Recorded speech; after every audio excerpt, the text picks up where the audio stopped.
Hey, good morning. How's everybody doing?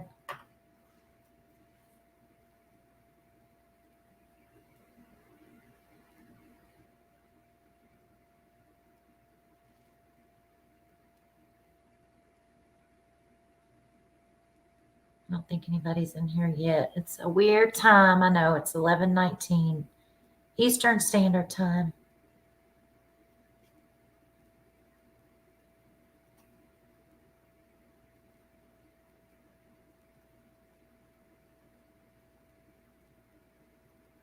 But I was hoping to come in and chat for a minute.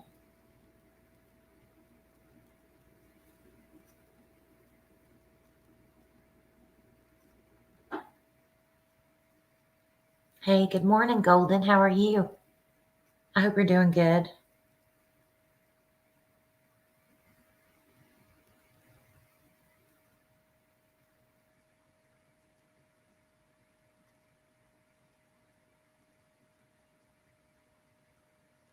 Have you been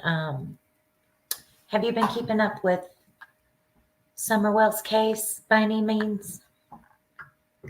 Following any of the news reports or any of her latest updates and such? You're doing good. I'm glad to hear that. I'm doing well. Thank you.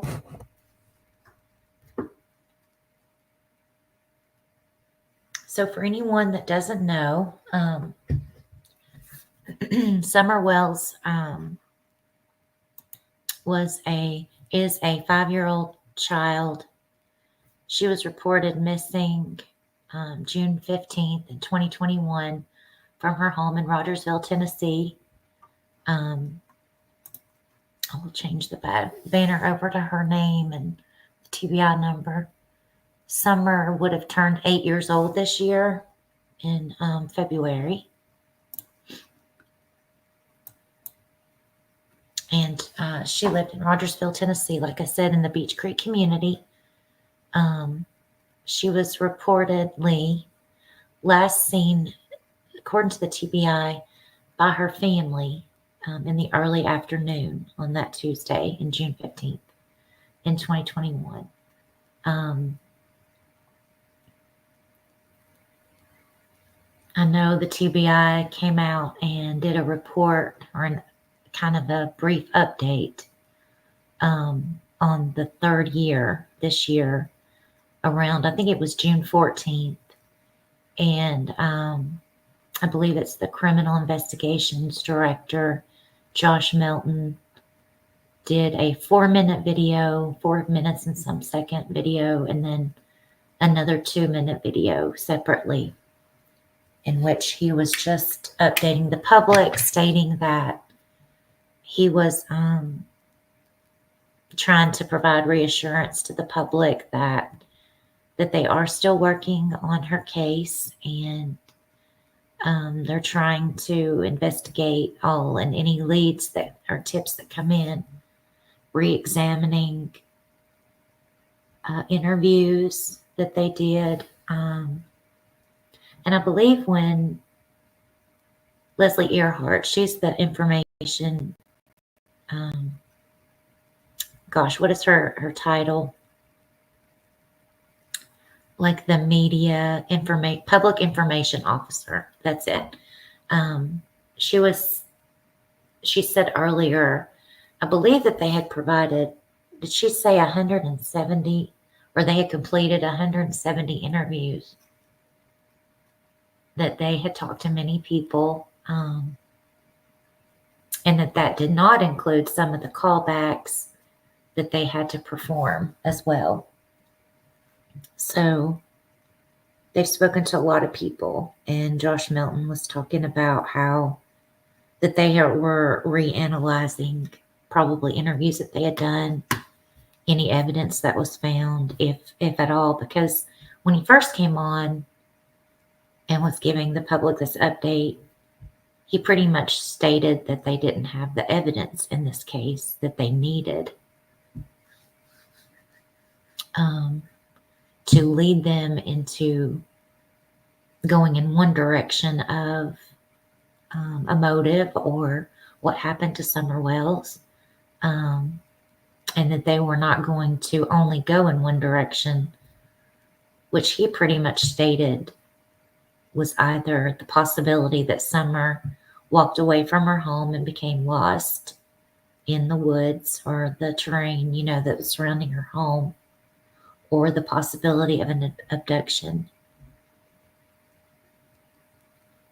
I guess he reiterated that they had, reviewed and re-reviewed any surveillance cameras, any footage that was obtained wherever they had been. They had examined all of the cell phone data, cell tower data, and it's at this point, at the 3-year mark, it's so hard to think about how there aren't more answers. Like, I just don't understand. Typically when you get an alert on your phone that a child is missing, it's very it's as descriptive language as you can possibly. You want to give the public as many details as possible because you want the child to be seen, to be reported. Let's see, Golden said, he mentions that they were still looking into vehicles in the area at that time. My question is, if Fred has credibility, wouldn't they have plenty of camera footage? So, yes, you would think if there were trail cams in the area of her home and the surrounding areas of their home, so other homes in that vicinity, in her neck of the woods, you would hope that anyone that had that access to trail cams or ring cams, that they would be honest and turn everything in. Even if there were a possibility of implicating them in other crimes, let's say that you have a distant person that lived close to her, and let's say that there was some kind of footage or video surveillance that showed up, but let's say it possibly could hurt you into something else. You see what I'm trying to say? And I fear that, if that were the case, I would hope that law enforcement would say, for now, we don't care about that. We just want this child to be found safe and sound, and don't worry about, if it shows something else. We're just wondering if she was captured potentially on any footage in the area, when that was. Was she safe? Was she harmed? Was she frightened? Was she running? And he also said that they were looking at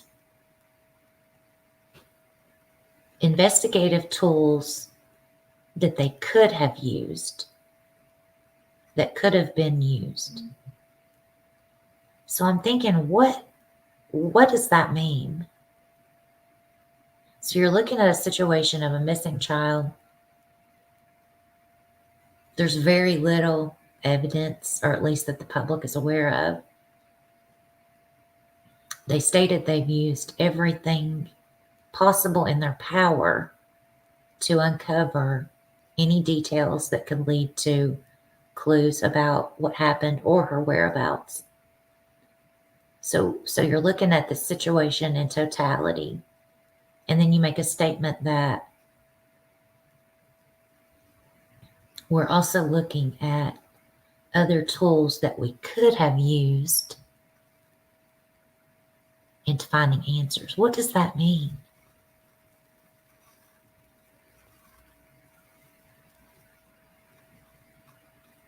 Like, was there something that was left out? Some sort of an investigative tool that was left out? And why?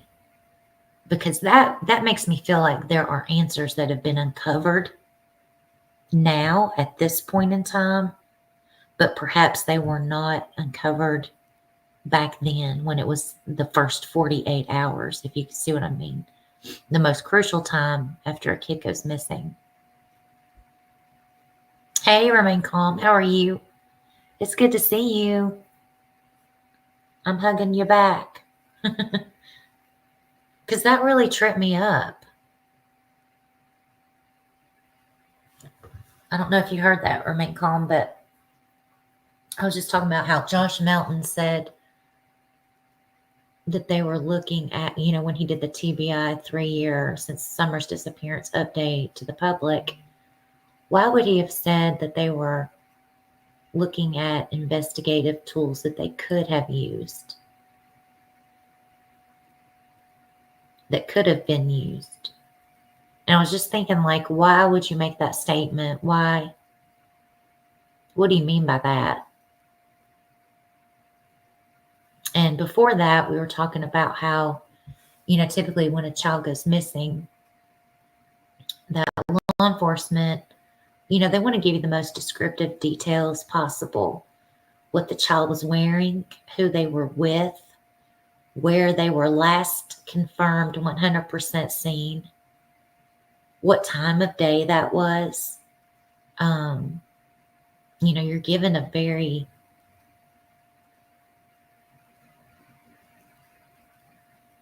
as many details as possible in hopes that someone has seen that child and what time of day it was, so you can go back like, hey, you know what? I was in town at this time. Let's say they were at, I don't know, the hippie house or one of the smoke shops, and you've got 20 people in the city of Kingsport that were also around that business at that time of day. Maybe you saw something that is important into the investigation, whether it was the condition of the child, who the child was with, what kind of vehicle they were driving, were they meeting up? I mean, there's so many things to think about. And so I asked myself, like, why were those details not shared with us, the public? Do you guys have any ideas of what you think about that?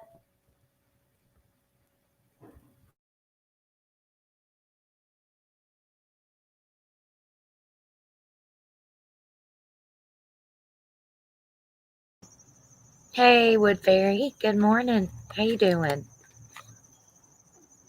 Good to see you. I hope you're doing good.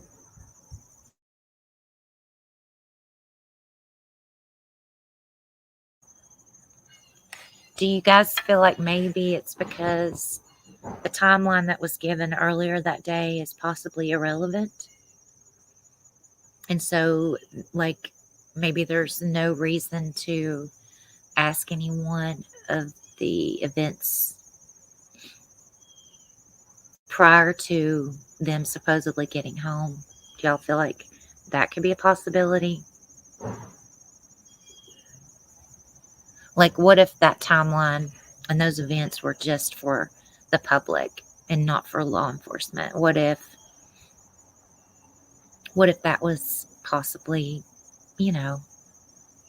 just given to us for whatever reason, but not true to the investigation? Is that possible? But you see, in one of the news articles, at one point, I don't remember if it was Hawkins County or if it was the TBI, but they did request the public to please call in if they had any details in the days leading up to Summer's disappearance.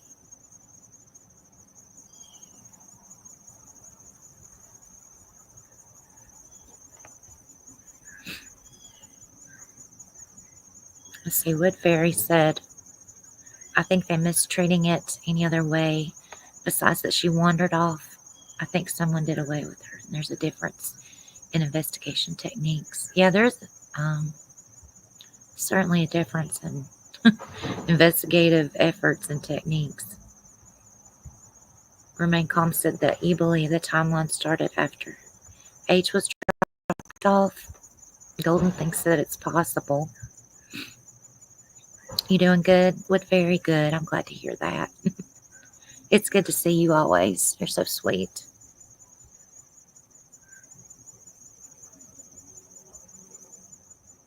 You know, I question if those events truly did happen that day. Was it in fact on the 15th? Could it have been a separate day? I do remember Summer's mother stating that law enforcement has, I don't remember if she said the real timeline or the true timeline or how it was worded exactly, but it kind of made me feel like that was more for the public, a public perception even, perhaps. I don't know.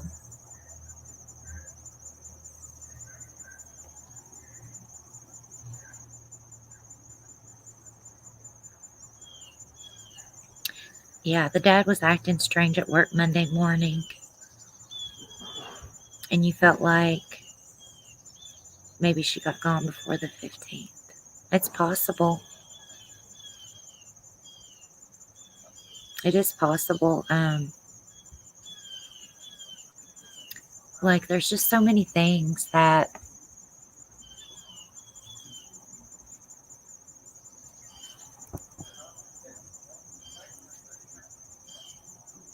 oh gosh, there's so many things that and arrests that were made that led up to her disappearance, and reports of a lot of family distress, turmoil,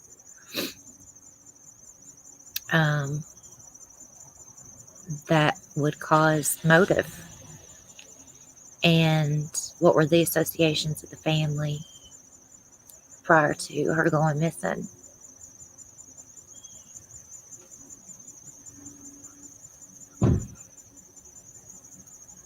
Hey, miss you. Good to see you. Dawn called off Sunday too. Yeah, that's right. Remember the text between Candace and H the week prior is almost identical to the text on the 15th. It is.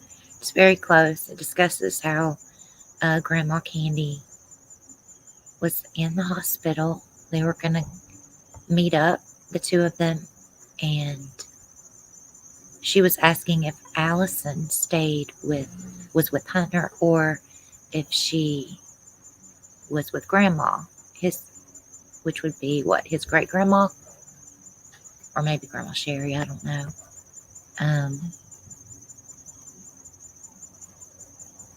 And I think he had answered that she was at home with Grandma or something, so he was not home evidently.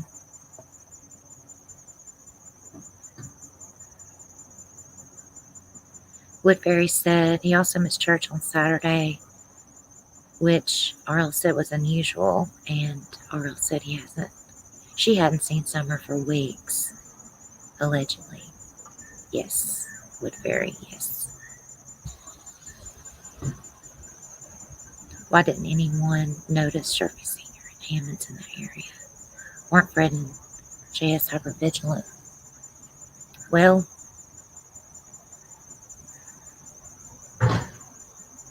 which area, miss you? In Beach Creek?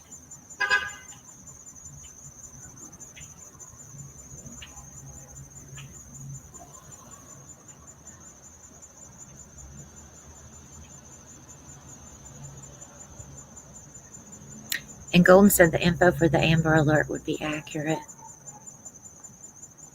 See, I keep going back to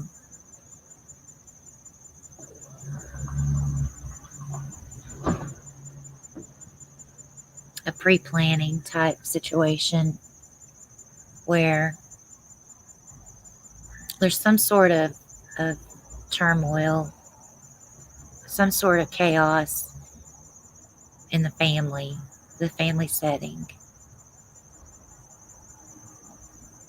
Or we are led to believe that that was going on from the family statements and close neighbor statements. We were led to believe that CPS had been involved prior to her disappearance. And especially the father speaking about how they were corrupt, speaking about CPS being corrupt and feeling this disdain and feeling like, it made you feel like they wanted to live their lives however and not have any sort of authoritative people telling them, no, you have to do it this way, or this needs to be done for the benefit of the children and your family, either for their safety, their well-being. And then you got reports of him talking about Trump the day of her disappearance. And this political stuff and speaking to people on Telegram.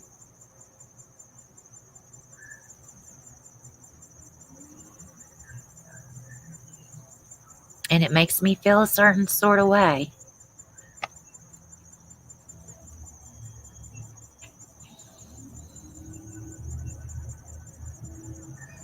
Especially for a motive.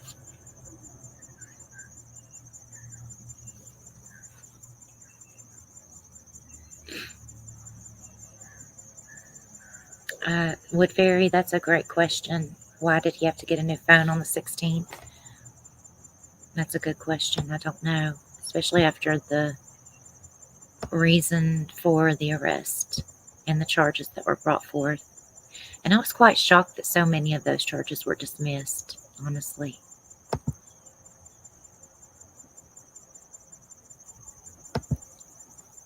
Miss Yu, I did not know that. She said he was there on the 15th. I did not hear that. So that's really interesting. And I saw Killer Luke's video. That was really good because I had not heard that conversation that Senior had with Prayer Garden.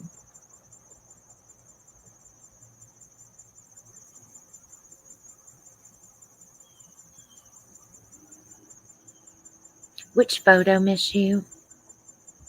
Which one are you talking about, honey? I think it was planned since that photo was taken with Dawn when he had a dream.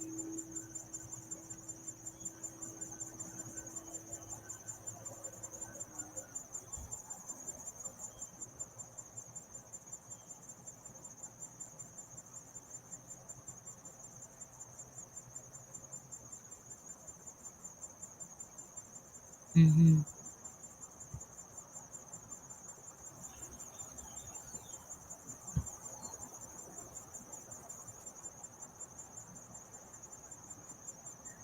It was. I missed that. I missed her mentioning him.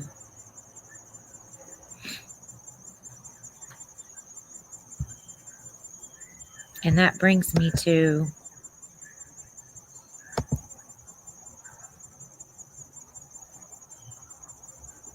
the photo where Dawn was holding Summer in the dress. He looked sad, he looked like he was crying. Okay, thank you. I was wondering which one you're talking about. So yeah, part of me feels like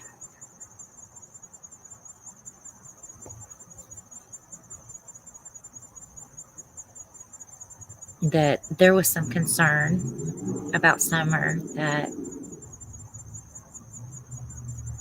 that there could have been a fear of losing her, that CPS could have taken her, or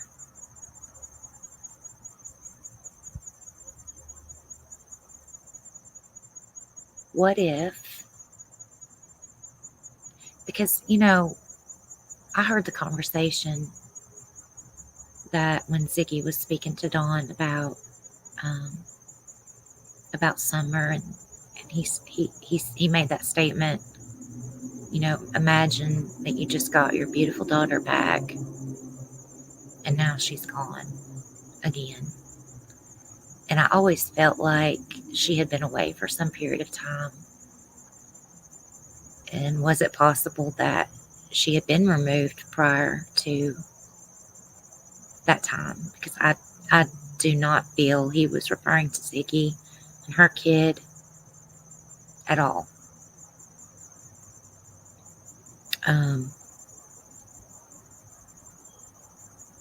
So if that in fact did happen,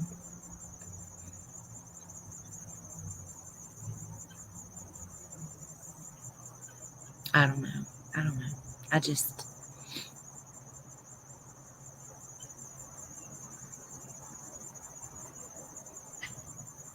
I don't know.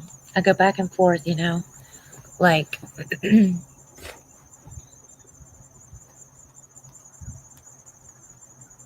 I just,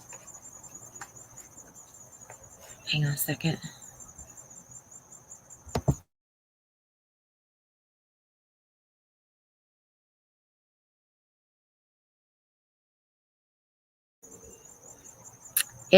It made me feel like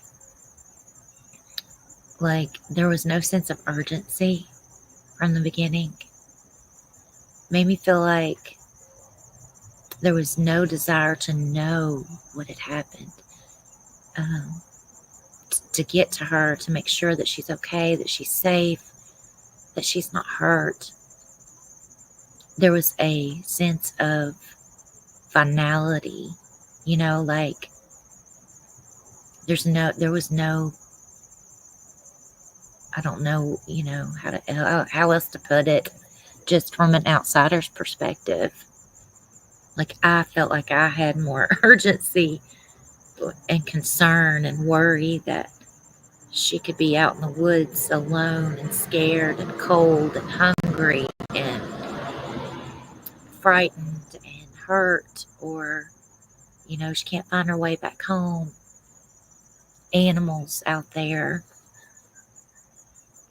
But you didn't feel this sense from those that were closest to her, or at least not so when they would speak to us.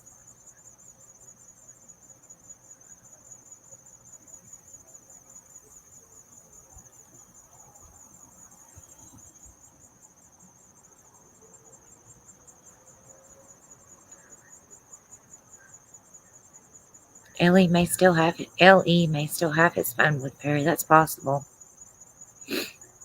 And Ellie took his phone too. Yeah, miss you. That's right. You think the dad was the one with the bad friends, Colin?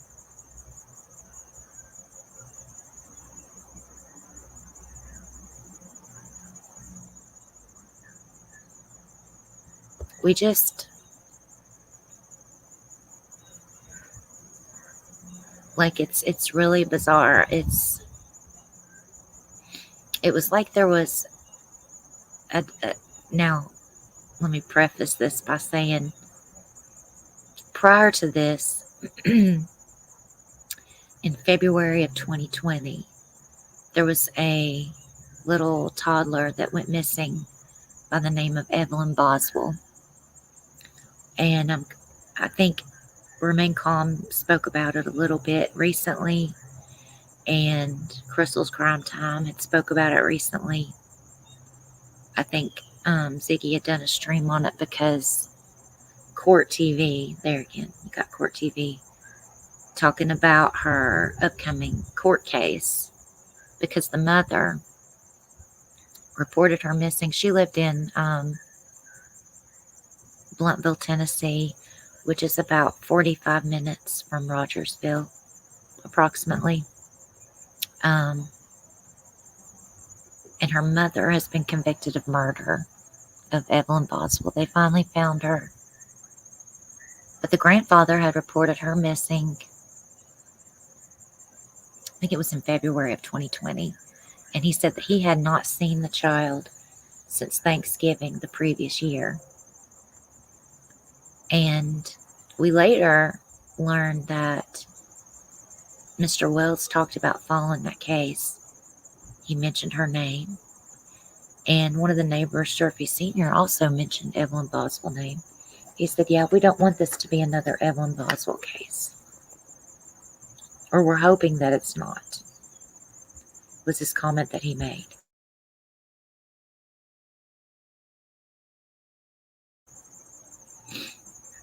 And I looked back and I noticed that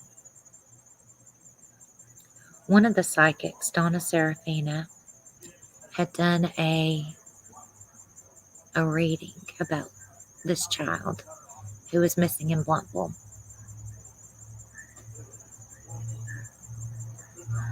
And some of the people had commented requesting her to discuss Summer Wells, and then had mentioned her, mentioned things about Summer in this video's comment section, and then mentioned some things about the father of Summer. And it was interesting because Donna Serafina said, well, he has always been nice to me, or I thought he was very nice to me. So I thought that was really interesting that they had spoken to one another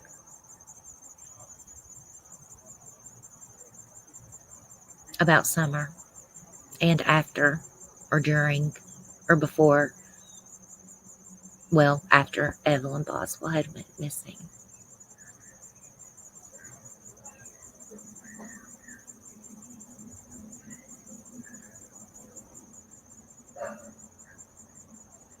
And I'm not gonna do it today because I'm not prepared to, but I'm gonna show you guys a lot of similarities in some things that I've seen with Summer's online case being discussed, like among people and creators and different channels. And then I'm going to show you some similarities in the film industry. And it's very shocking.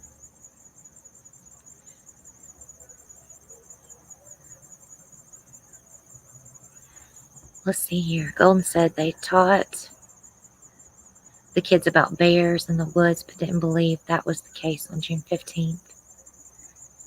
Yeah, Golden, I thought it was interesting how, I believe it was one of the detectives or the sheriff one had mentioned that they were talking about, at one point, it was a while after Summer's disappearance, it was possible that an animal could have been involved. I do feel like if they had that inclination, maybe they did find some evidence that they never disclosed to the public. That's maybe possible. Or some things that were concerning, you know. I don't know, you know. Miss you said a plan, possibly. Because you think about the revenue that was generated just online, circumventing her discussion, her missing, and trying to pull in various creators, television shows.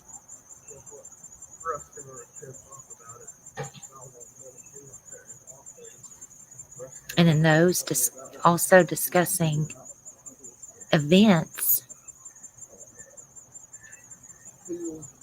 I'm telling you, that are close to Netflix series. It's insane. The things that I found and the similarities that I found are uncanny. And I don't believe in that many coincidences. I don't.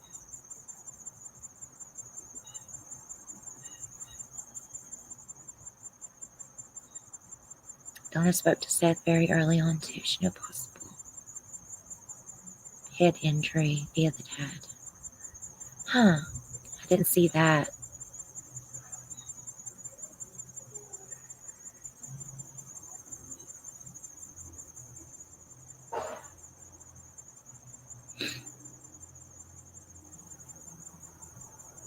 Let's see. Go up a little bit. I've got this touch screen computer and it's not scrolling up on my chat.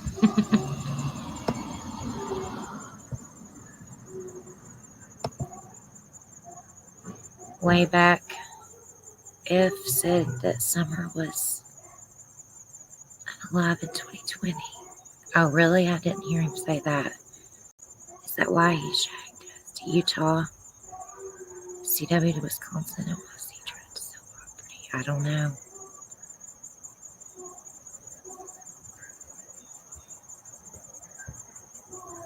But I look back at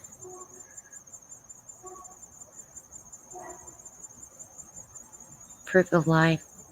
I don't know about that. That's a good question. I'm not sure when those last videos were taken.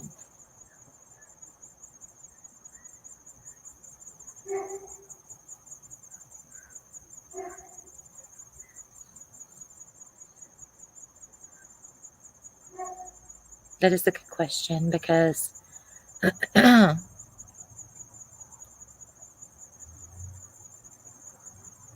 did someone say Mother's Day?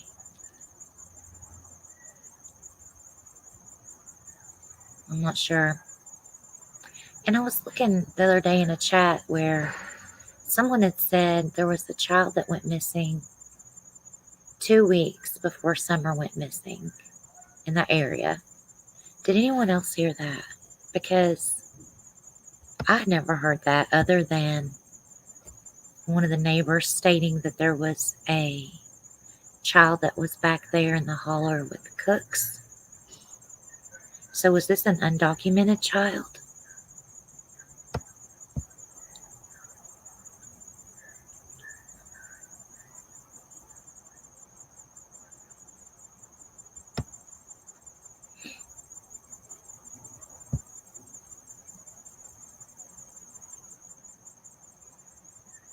Yes, Golden. Another similarity is with the California boys case. The dad said, I wish we could check all the houses. Yes. It was as if those cases were being followed closely online and parroted in certain details, such as that one. In Evelyn Boswell's case, on an online article from the news, it mentioned a shed on the property. The mother mentioned Evelyn wearing a pink tracksuit that she went missing in. And what did we see? We saw Summer in that milk jug picture and video wearing a pink tracksuit, and stated that was her last known clothing she was wearing.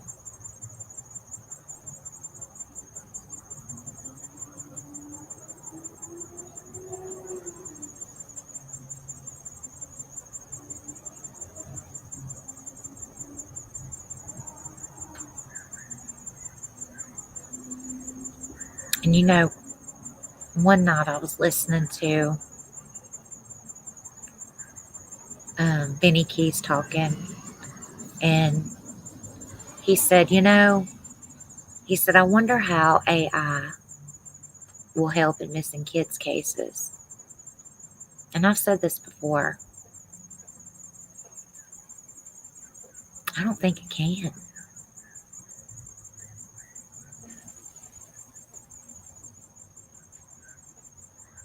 I don't think it can. I think it can cause a lot of confusion, potentially, and a lot of fake alibis or false video footage, false photography, I mean, my God, you can change dates on your photos these days, timestamps. We're getting to the place where it's starting to, you don't know what's real and what isn't because of videography, editing, artificial intelligence. You don't know if a song's been written by a person or a robot.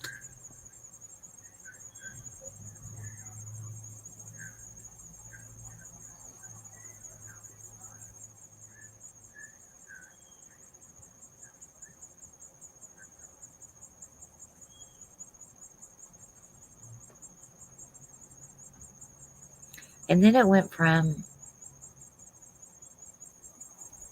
now, Benny Keys also said, I absolutely don't think Summer's hidden in an underground daycare center somewhere. I thought that maybe she is.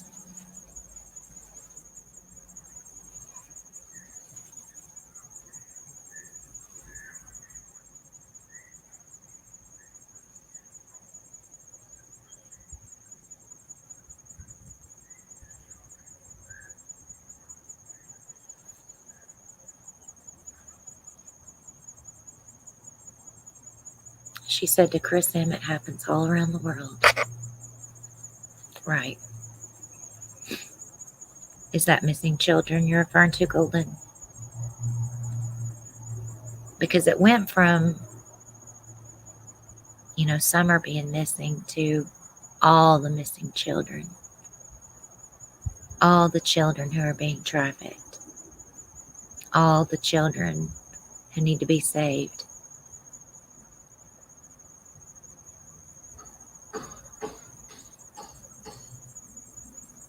I mean, sure, there's a problem, certainly. But initially, wouldn't your focus just be on your daughter? Hey, Innocent. Good to see you. How you doing?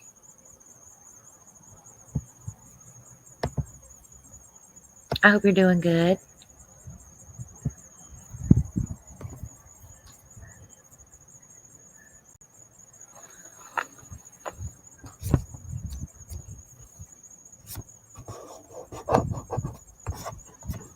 Now, I went back and listened again to what I was talking about when I first came on, which was Josh Melton talking about the 3-year update of Summer's disappearance and how, just pretty much, I guess, trying to give us hope and in their investigation, and that they're not giving up and they're still trying to find all the answers and leaving no stone left unturned and such. And I thought, though, that initially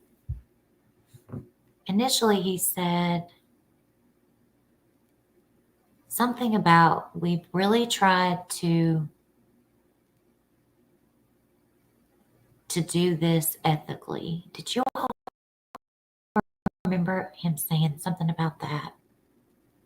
Or we've really tried to be ethical in the way that we've gone about this?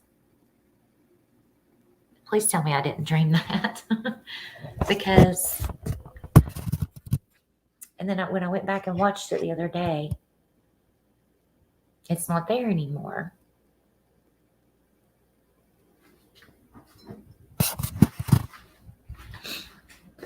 So what would be any different from this investigation versus any other investigation surrounding a missing child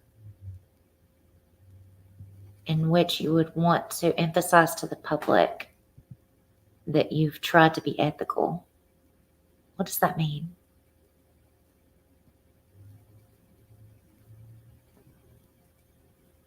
Ishkabibble.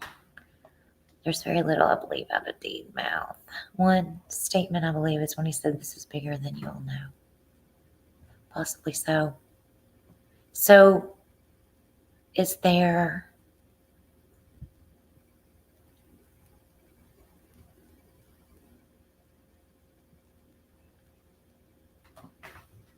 why is this case outside the norm? Good question, Golden. So, was there some ulterior motive for this investigation?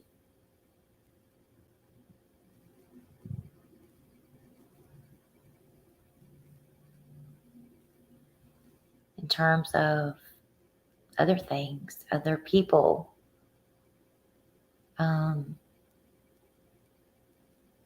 Was there another motive into getting something done in the area? And did they utilize this potentially as a reason to get boots on the ground in that area? Do you see what I'm saying? I can hope and pray that that's the case. That would obviously be the best interest of Summer, right? That would be the best case scenario. But we don't know. And because, you think about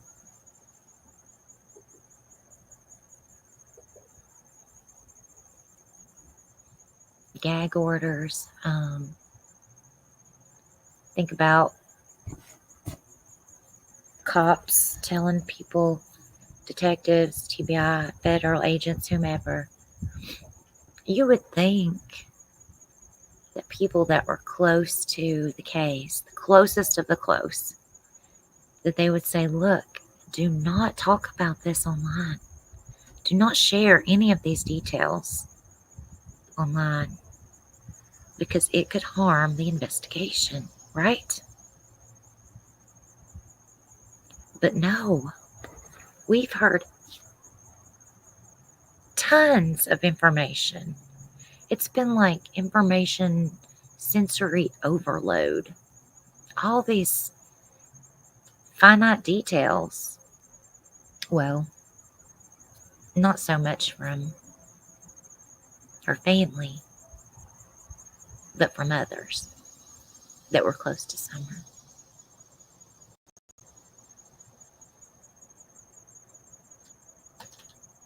And you would think that law enforcement would be like, look, you don't need to talk about this. This is insanity. And how much of that information in turn caused an inundation of, calls to the TBI, to Hawkins County. How much of that information led to tips like that?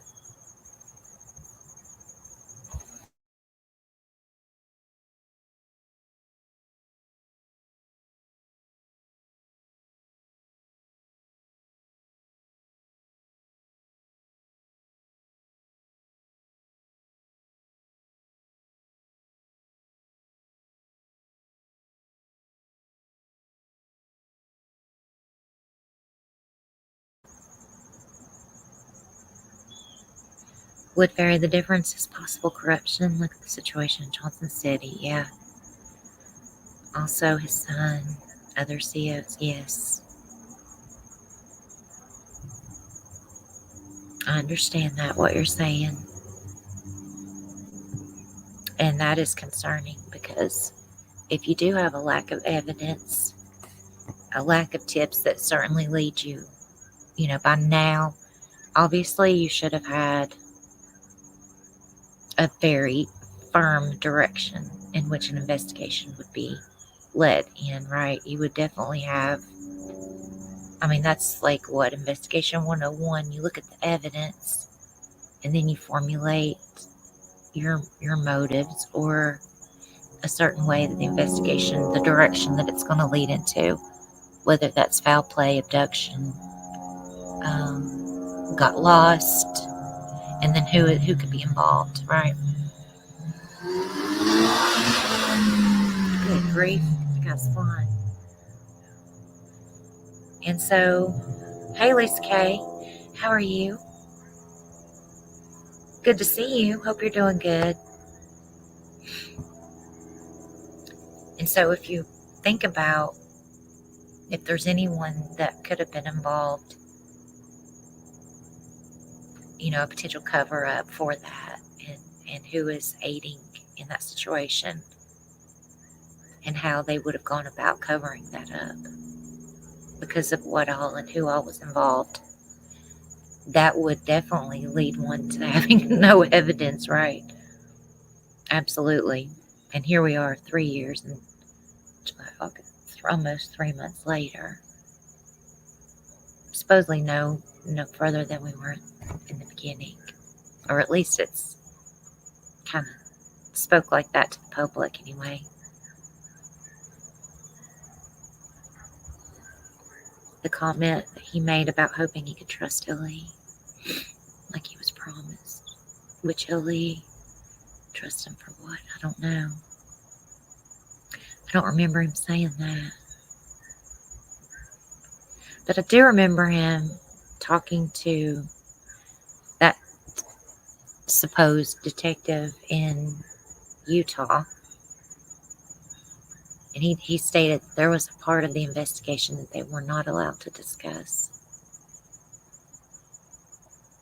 And that seemed heartfelt. It seemed honest. Whether it was, I'm not sure. But it did seem like he was speaking truth when he made that statement.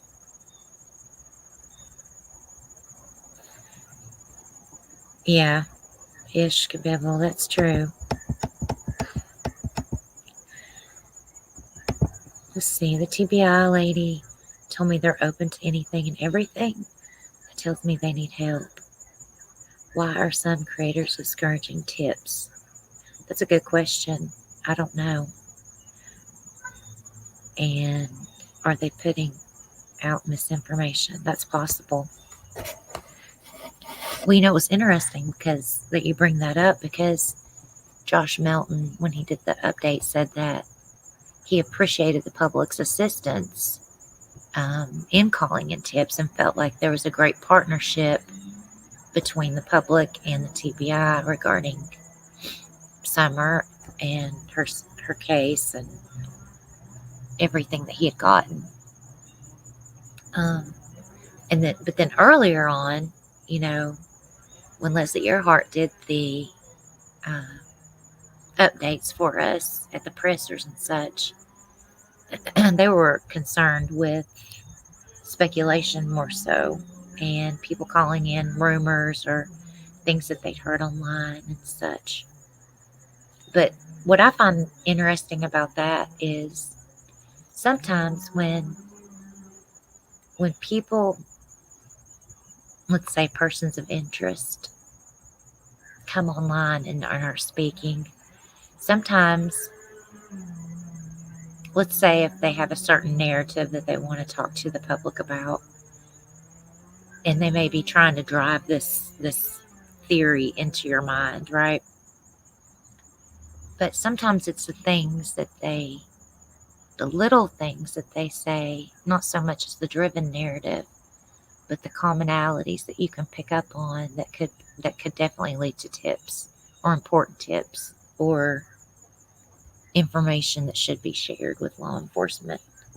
Because I don't see how they could have possibly listened to all of these various live streams and things that those closest to Summer had said in the context, and things that were heard in the background, even possibly.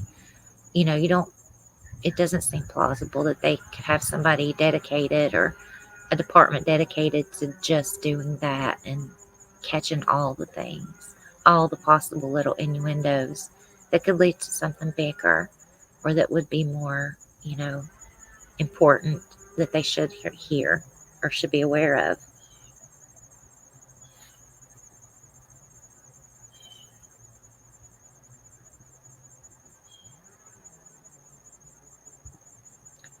Let's see, if he was working with Ellie, why would you tell everybody about it? I don't know.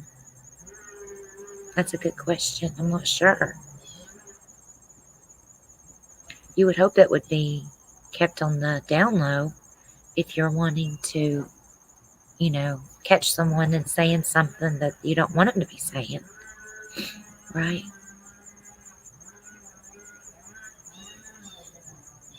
Somebody that was recently released from jail, Miss you. HC officer agent released just weeks prior to 6/15 on those charges.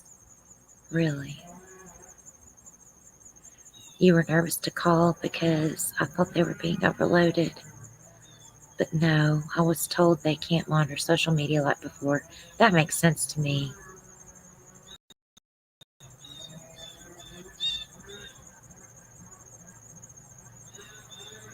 Unsolved with Barb. Hey, how are you doing? Good to see you. You said you think when Candace left the property the first time, Summer went looking for her. Someone hit her with their vehicle, picked her up, and possibly dumped. Oh, I hope not. I do remember when WJHL did the special around June 15th of this year, and they interviewed her parent, or interviewed the father, and they spoke some. Was that Ansley, or that may have been another reporter? Um,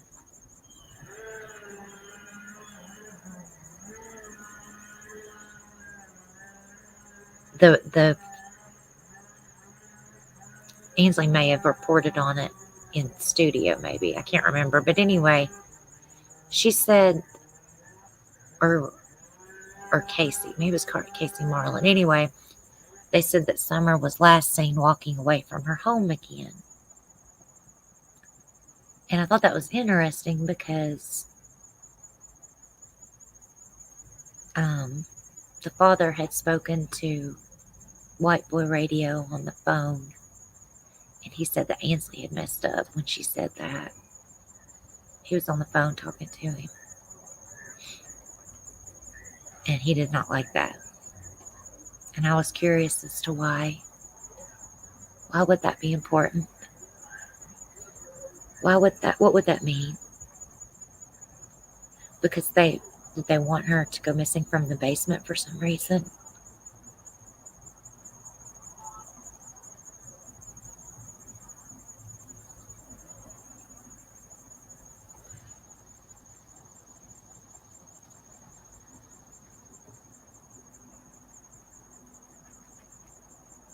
Yeah, there were a lot of people driving on that road on the 15th, back and forth. It just felt like there were elements of pre-planning prior to June 15th.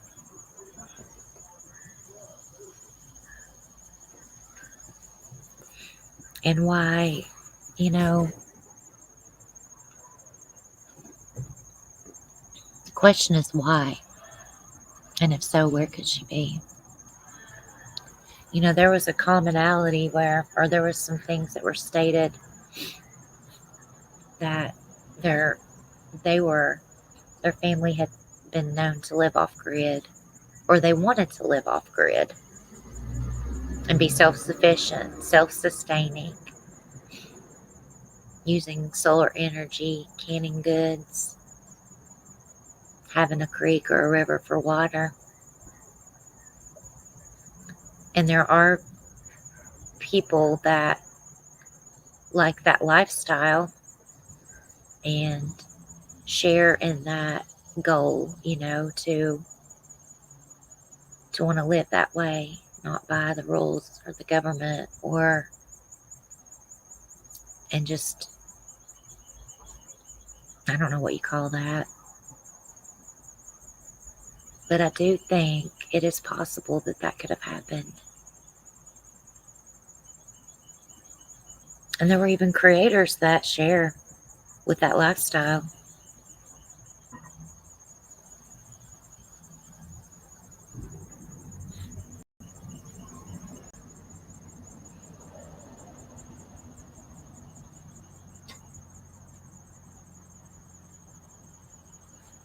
Yeah, TBI said Summer was missing, or she was reportedly last seen by her family in the early afternoon of June 15th. That's right, Sue. And my question is, was anything else confirmed on video surveillance that could corroborate that statement? That's what I want to know. I wish they would have told us that. Yes, we have a confirmed known location. Here's the time. This is concrete, set in stone. Lisa said that Hammonds was not on Ben Hill. She threw his name out because of the boy thing, but all those charges against him were dropped. Were they dropped? I did not look back at those charges. Do you know for sure he wasn't on Ben Hill, Lisa? Or in the days prior to that? I know that attempted kidnapping occurred on June 17th in Kingsport, Tennessee. And he was with another person who was driving a vehicle when that happened. And luckily that boy's mother saw it, went running out the house and said she was going to contact the police. And the kid, I think he ran to the garage or something, was yelling for them to call 911.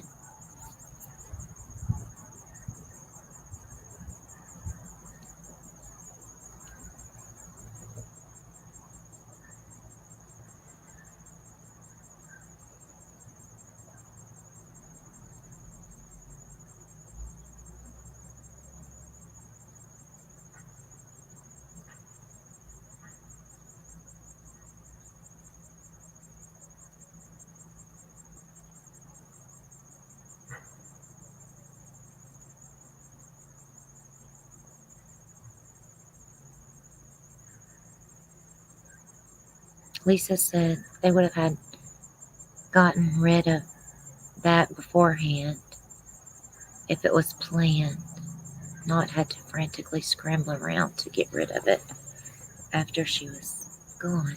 Well, that's one theory. What if one parent was aware but the other one wasn't, Lisa?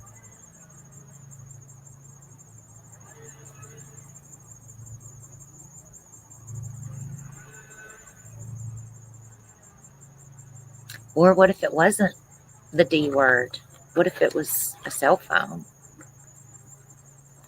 or something else? You're going to hold on to those things as long as you possibly can before you have to get something like that up, right? Or a camera, a phone, could have been anything. We just don't know.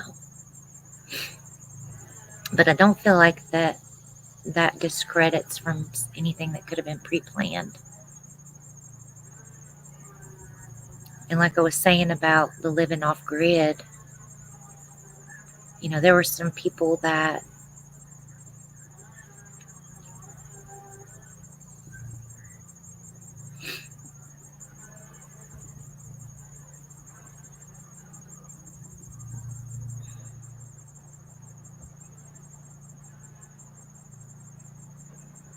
it was the D word. How do you know?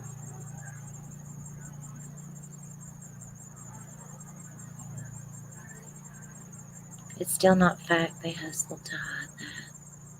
Yeah, it is. I agree, miss you. Oh, you think so, Golden? If it was, they could have come up with a better story. Well, I think if anything was, let's say, if anything wasn't truthful or made up, when a person isn't telling the truth, it's hard to remember the lies, for one thing. It's hard to keep up with them. And your mind goes from reality to fiction, reality to fiction. And when you do that, you often misspeak. You often show that what you're saying isn't truthful.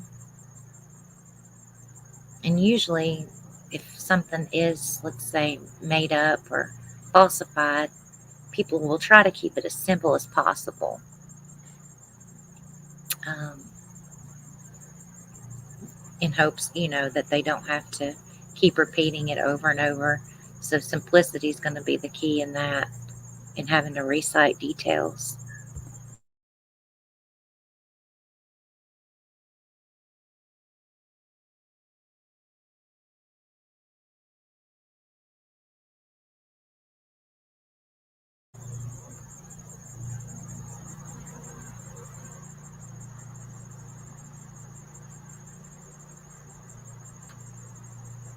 I just worry about how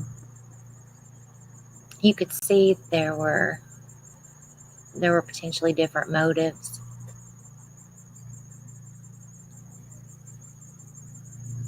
revolving around Summer.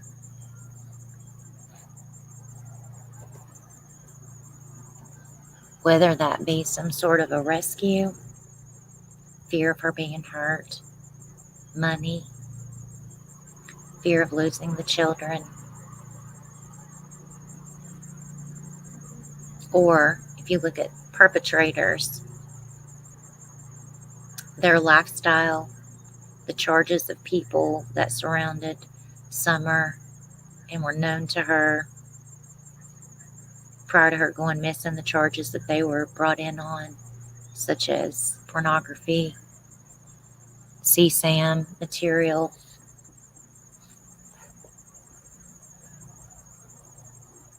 And that elevates the risk for a child that lives in an area who has people that were known to have been charged with those things and in some sort of contact with either family members or neighbors or church member, anybody that had, those bad charges like that. That's your other motive.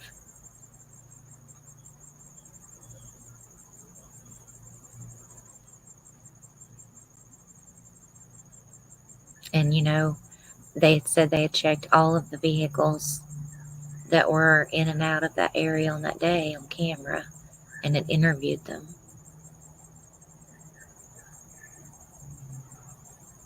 So was something missed? Was there a detail that was left out that could have been important? Did they get good views of all the vehicles and see inside and out? Did they go and inspect every vehicle that was seen on those cameras? I doubt it. I don't know. Depends on how many it would have been, right?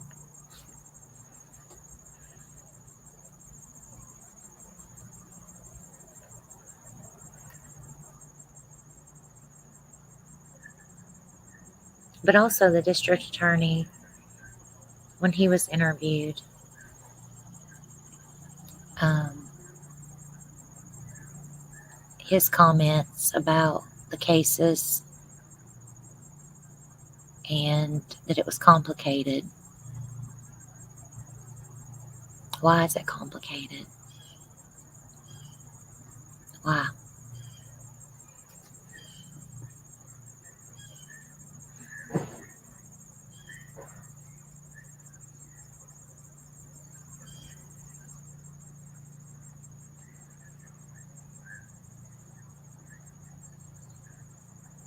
Detective Pruitt, he did mention that the cases were overlapping.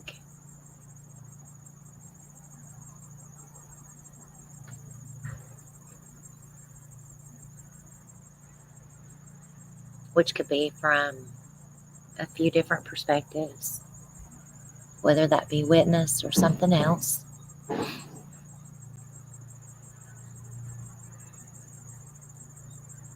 I mean, she said they missed the red truck. Doesn't seem like they searched neighboring property, but who knows? Yeah, I wonder if that was true.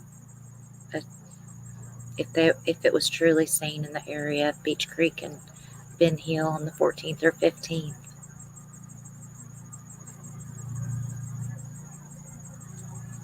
Typically when an Amber Alert is issued,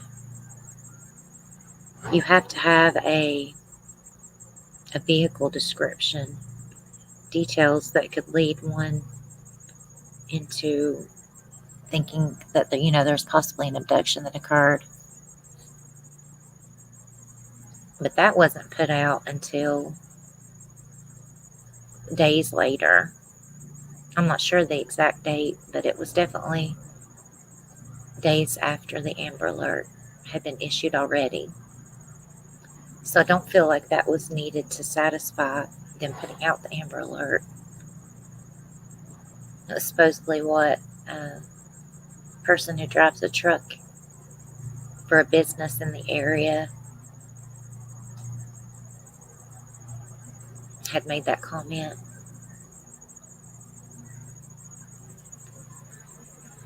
I don't know if it was UPS, mail, FedEx driver, USPS, I'm not sure. But one of the mail carriers did comment on Facebook about how they had recently switched drivers or routes. And there was a different fellow that was driving. I thought it was interesting because he had put on Facebook that the father had chased him out of the area like 3 a.m. or 4 a.m. But he said something like he didn't understand why he did that because I was the driver at the time of Summer's disappearance, not the other guy. Why wouldn't he have done that to me? Made a comment like that.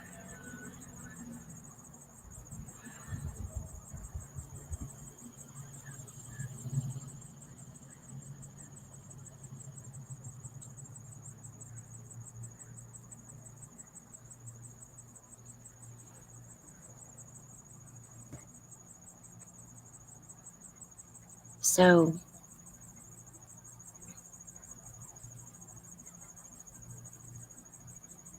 I wonder which of the drivers reported this red truck that was not seen on the camera.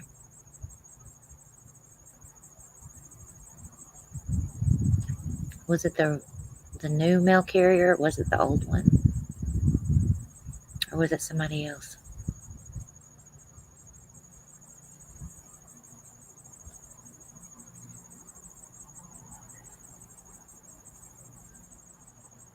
You suspect they stopped at her house so he could change clothes in the summer?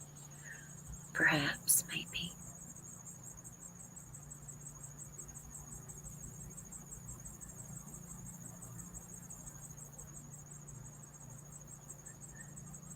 You heard they gave up those rights so they wouldn't be charged. Well, yeah, I don't know what the Tennessee law is regarding that specifically, but you would think if there were worse charges that it wouldn't matter. It would you would hope that it wouldn't matter if they did that or not, that they would still have to be held accountable, if there was any physical things going on there or otherwise, right? But it would too depend on the DA, I guess, and how they feel about deals being made and such. And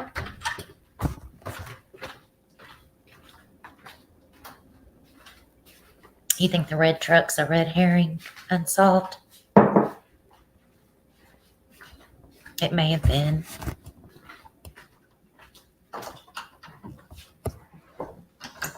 It may have been.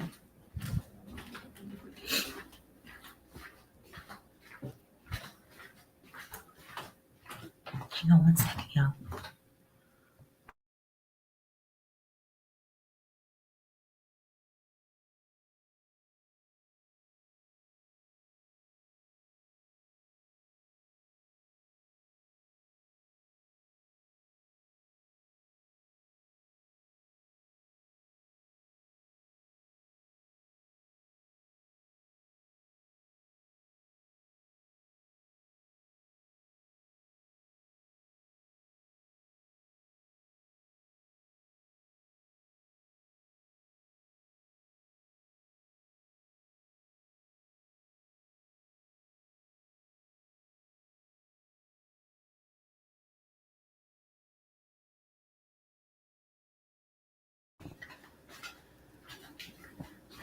You guys remember back when, sorry about that. I'll make me some hazelnut coffee. It's still chilly this morning.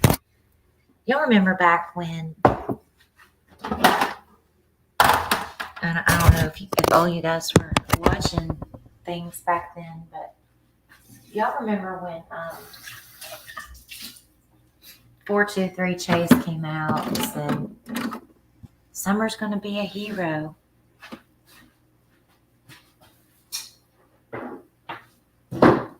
I'm sorry. He said, Grandma. He said, Grandma's going to come out and be a hero.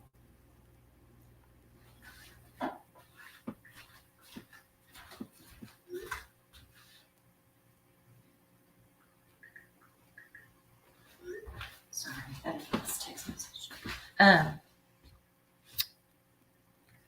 He said, Grandma's going to come out and be a hero, y'all.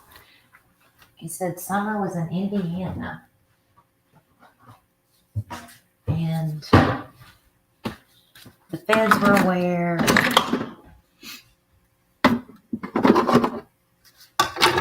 People were aware not to worry.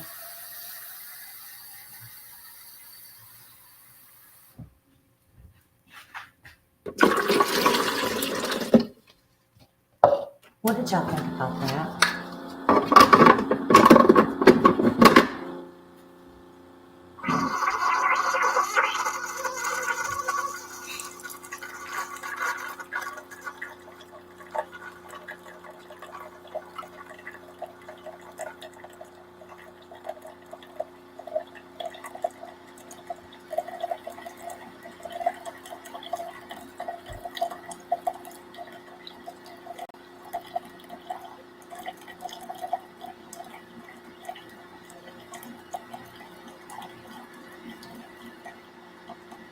You remember that being said?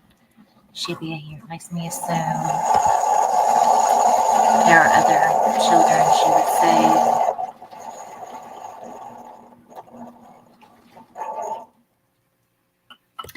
What if the line of questioning in a polygraph was, do you believe Summer was taken? Or do you believe she was kidnapped, but perhaps it was possible planned in advance for her to be hidden for whatever reason? That could have even been protecting her from something.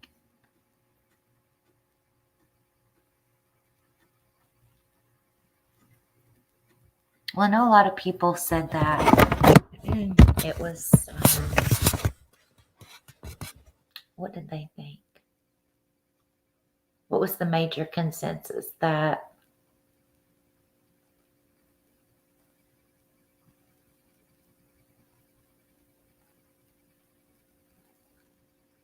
I can't remember how it was put. What did they say about it? More or less that he was lying and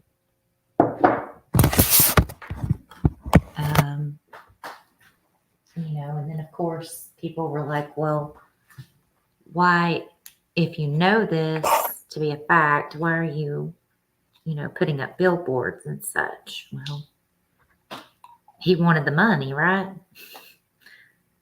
Or he wanted to, like, dude, I don't know what this dude's goals were, but it seemed like some money passed through his hands for whatever reason. But what if he was right? The timing of the channel. Yeah. Bro started his channel. What was it? June 7th? June 4th? And she's reported missing on the 15th? Come on. What if he just messed up and talked? What if he just messed up and talked?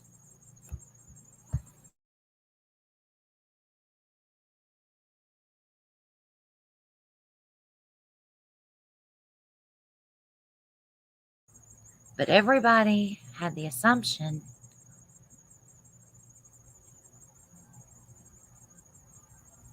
because we're hearing from the first interview that she's already gone and they won't find each other or see each other until the resurrection.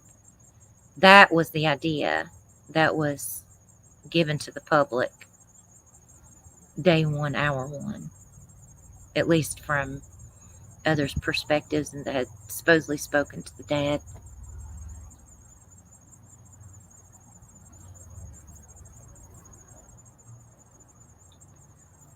Miss you, I don't know when Cam started his channel. I'm not sure. It is weird timing.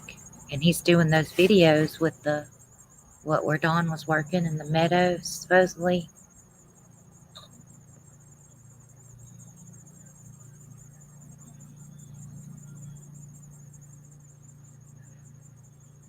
They do resemble each other, don't they, Woodbury? I never thought about that before, but you're right. They do look alike.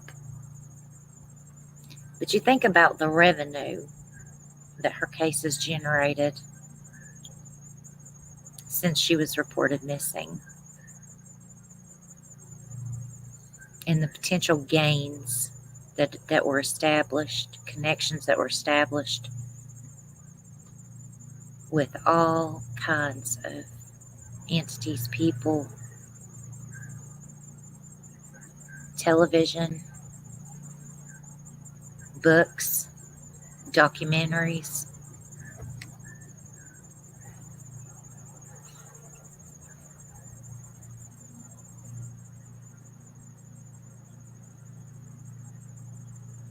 That's what bothers me.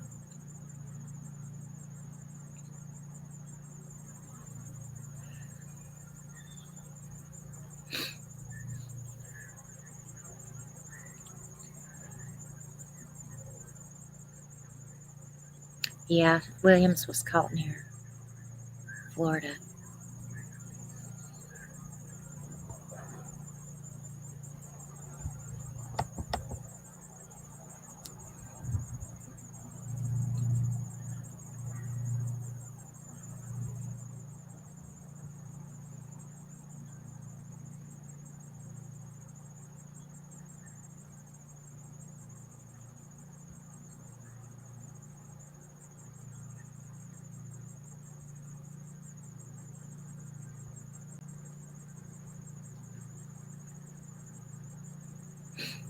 I don't know what he drove. I'm not sure.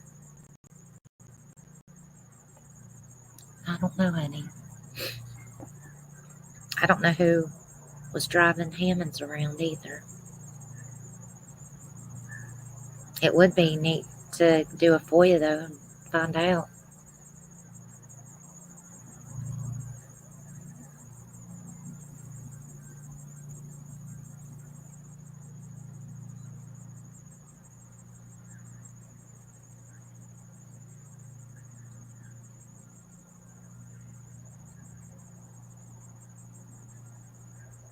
But I noticed in one of those, I don't know if it was a text message or if it was an online stream, and Chase said, Grandma's in the box.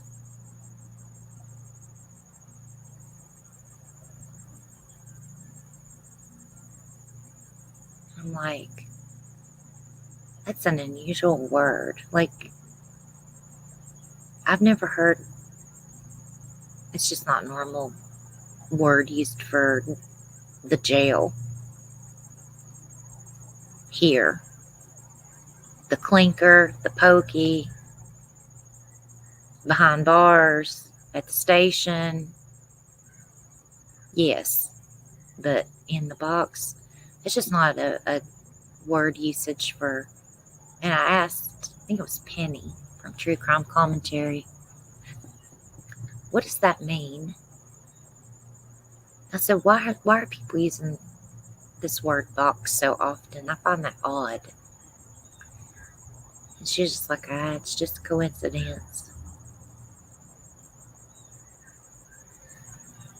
That was on Discord message. And then I did that community post about it. And how often it was used and in what context it was used. You heard about boxcar for a train. That was documented a few times, spoke about. You heard about, I'm going to put you in the box, as in block you. I'm in a box, like as in a camper, being boxed in, separated. Then you heard about death box. That was really strange to me. Death box. What is a death box, right? Y'all remember that? Put a 1 in the chat if you remember that live stream.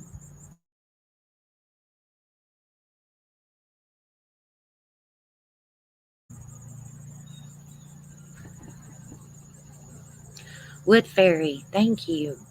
H talked about boxes. That's right. And moving them. CM asked C about boxes in back seat too.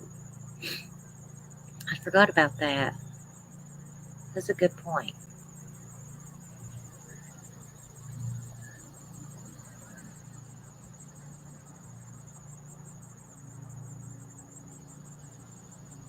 So he also said that Grandma had a lot of televisions in the back of that truck, didn't he? Where were those TVs going?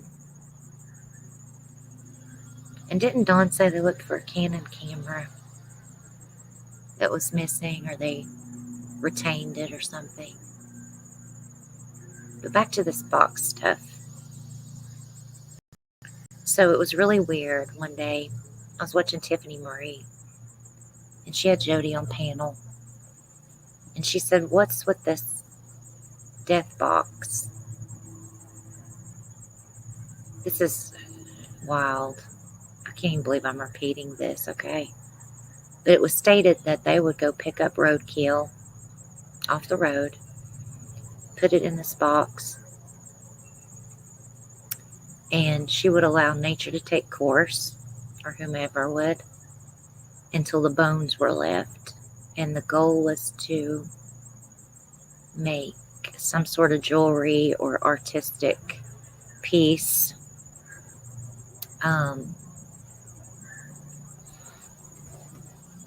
about with these bones and sell it on Etsy or some site. And there was all this uproar about this box, and then you had, what was it, Dave Rader from EquiSearch, who went on either Duty Ron or Police Off the Cuff, and he talked about when they were searching, they came upon all these buried animal bones in various places. A death box could be a casket, yes, Miss You. So I was like, wait a minute. Like, if that's true and the other's true, that could have some serious implications for a profiler, right? Obviously, you're like, that's weird. And then you heard about animals that were hurt or being sewn up without anesthesia. Just very graphic details about animals that have been harmed. Hey, Corey, how are you? Good to see you. And that's concerning, obviously. Anybody that is a peeping Tom or harms animals or likes to operate on them or start fires, that's like a triad of basically like a psychopath, sociopath tendencies, a serial killer in the making. So has anybody seen, which is where I'm going with this, has anybody seen the Netflix series about Jeffrey Dahmer?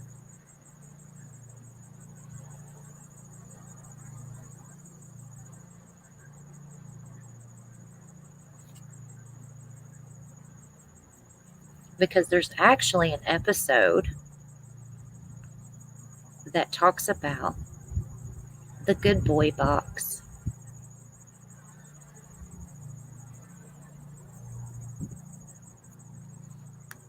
And it was about where the boy, Dahmer, when he was a boy, he and his father would go pick up roadkill off the road, put it in this box, and bring it home. And basically, they would dissect it together.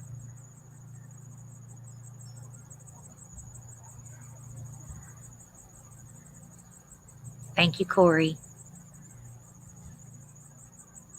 And at one point, Dahmer, during the series, was going out, and obviously he was committing crimes and doing this horrible atrocities to all these people. Cannibalism. I mean, it was just insanely horrid, the crimes that he committed. And he went off into the army or the reserves or something, National Guard, to try and turn his life around. And he got kicked out of the army or the guard. And then he went to live with his grandmother in hopes that she could help him with more stability. This is before he was arrested, I think. Yeah. And there's all this parroting I'm seeing of details with people that have surrounded Summerwell's case that are very similar to these Netflix series about these criminals. Now, this is the weird stuff.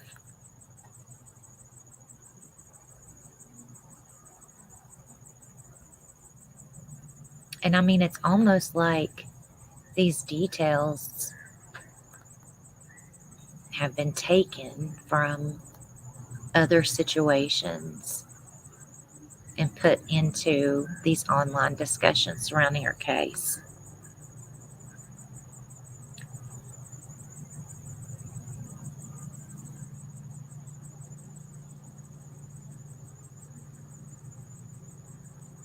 So, is that another coincidence or what? In the show Mindhunter, I mean, that's not the only coincidence either.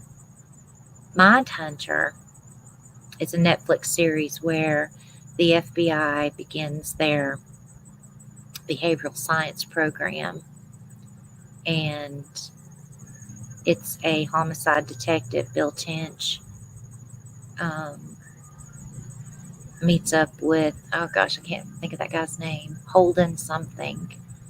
This kid who's just out of the academy, young man who's just out of the academy, and they begin to profile serial killers. They begin to learn how to profile them.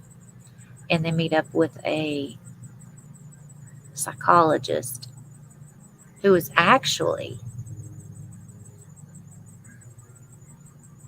Dr. Ann Burgess. Now, Ann Burgess is the one that Chris McDonough has on his show often, and she helped write some of the Mindhunter episodes. Essentially, it was about her when she started to help with the FBI in profiling these violent criminals.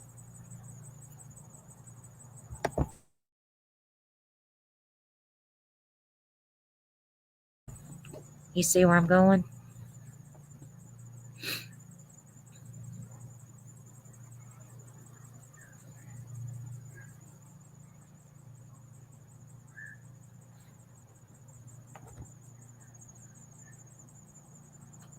In one of the episodes of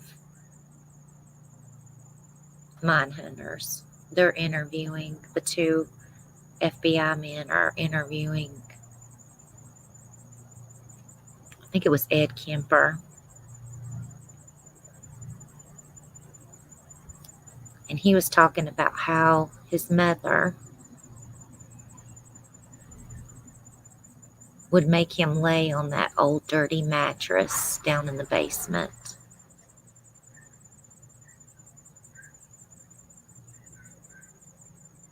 and punish him.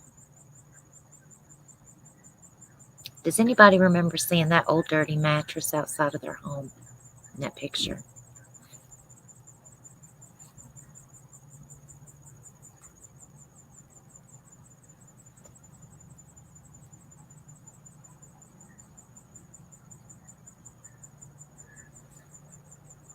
The basement, the mattress.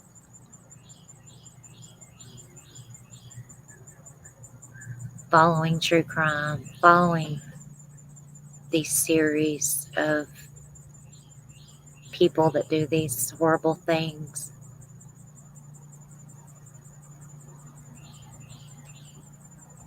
It's interesting to me how when Summerwell's mother was talking to Mary and how she mentioned that her husband was taken to Boston. Boston. Why Boston? I do know that's where Dr. Burgess teaches, though.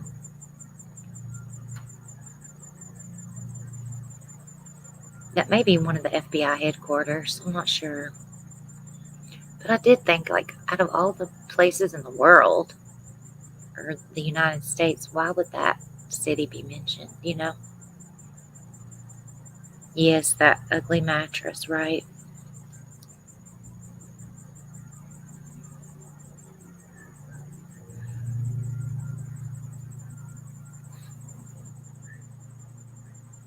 But it's almost like there's been this parroting, these similarities, these coincidences of some of these documentaries, docuseries, some of the events that have been applied into discussing her case online. Now, if that's a coincidence, that's pretty wild. And if it's not at all, then wow, we got a lot of similarities there.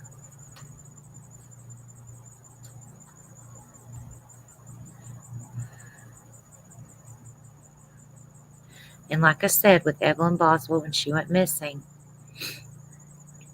the news spoke about a shed in the back of her dad's home.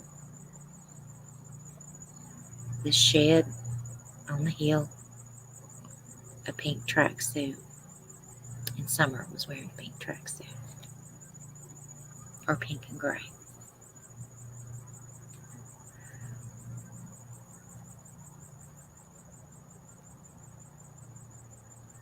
I just think that's so bizarre.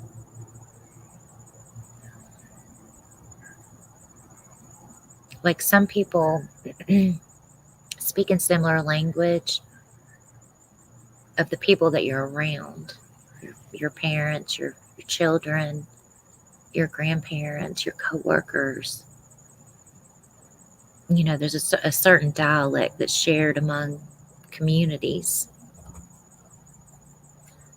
Let's say, and whatever you're into or you're support of, like missing and murder, for example, like missing and murdered indigenous groups.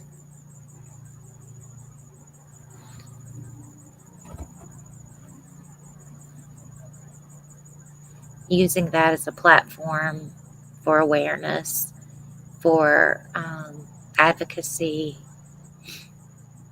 speaking a language that's similar interest. Let's say, like, those that believe our government or that CPS is corrupt, political parties, revenue generators, hidden currency.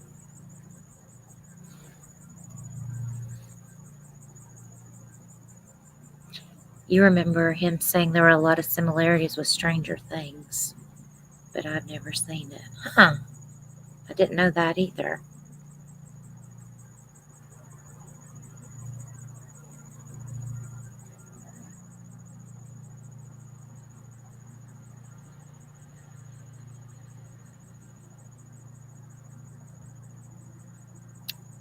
that shed played a role in whatever happened to Summer, either before, during, or after, and the circumstances that led to her disappearance. Why else would he make a shed video? Yeah, I remember how the father spoke of driving to the shed first, right? It was a word that he had mentioned and kept mentioning, I believe, when he had, what's the guy's name? Steve. I can't think of his last name. Steve something.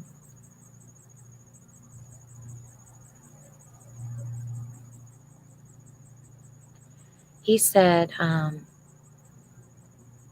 Steve Johnson with Truth to Lies. That's right. He's the statement analyst expert. And they were reviewing a phone call and a transcript that Chris McDonough had shared with him. And they were doing a live stream on it, talking about it, analyzing it. And that was a word that was brought up frequently, a subject.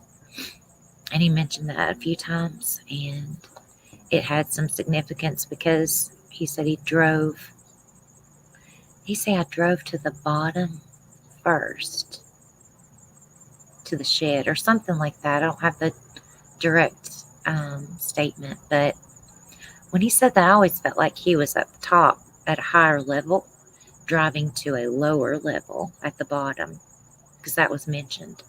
That's how it made me feel. And that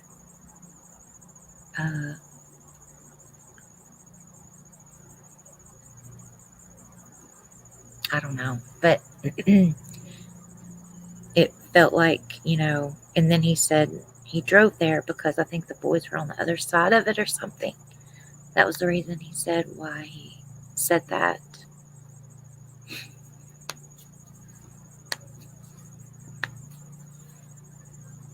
Let's see. Sorry, I'm getting behind my comments. Lisa said, the FedEx driver saw the red truck on Beach Creek on the side of the road. The red truck at the bottom of Dawn's driveway was in August. Yeah, I didn't remember the date of when that other red truck was shown wrecked or off the side of the road down there. It was in August. Did he ever say who that belonged to? Candace also said storm the cap. Did she? That called to Mary. Well, that makes me feel like that's a certain political affiliation that is there.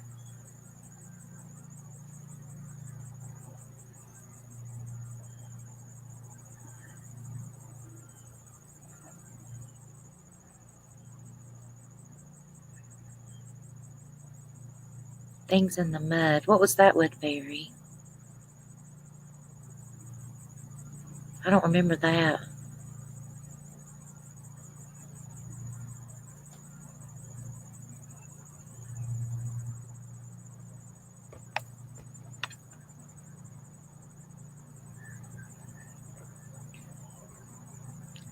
Construction, Woodbury, common job, but usually construction workers don't have access to private planes. Did y'all see that little, Hawkins County has a little airstrip where that race car driver wrecked his plane and died, or near where he was.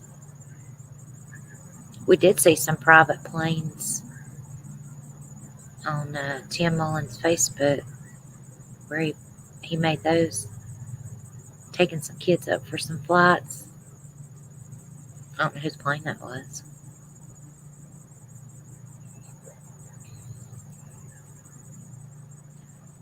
Woodbury, asking for firewood. Yeah, I remember that too. I always hoped that it was to give to whoever possibly Summer could have been given to. living off grid. That was always my hope. The dirty mud got the ugly fire, but blamed on. Mm. Oh, agent. I thought you were talking about the district attorney when you put DA. Sorry. Red truck in the ditch. Oh, okay. Thanks, Miss You. Never said who was in the truck that wrecked. I think it was Marlena or Ricky, but that's just me speculating. Huh. I don't know who that Lemons person is.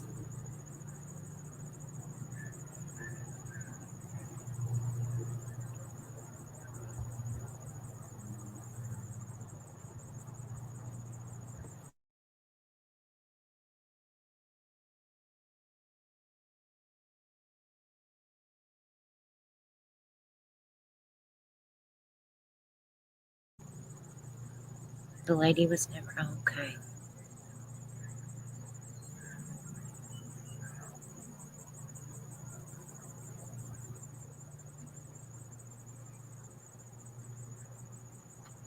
I don't know what happened, but I just, I pray that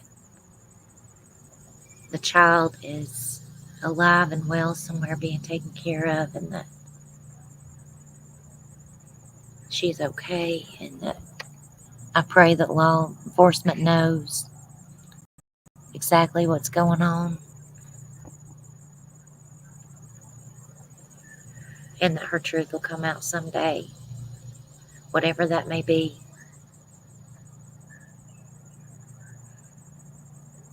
Because if something did happen to her, it just makes me feel like it was before the 15th.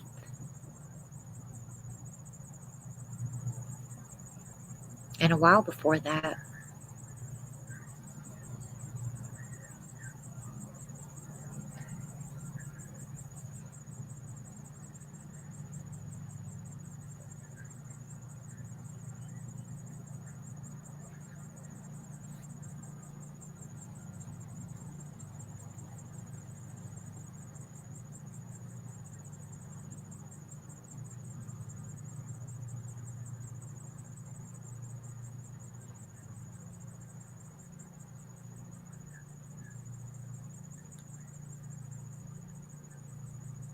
I saw there was a child the other day I was driving by, they were walking home from school,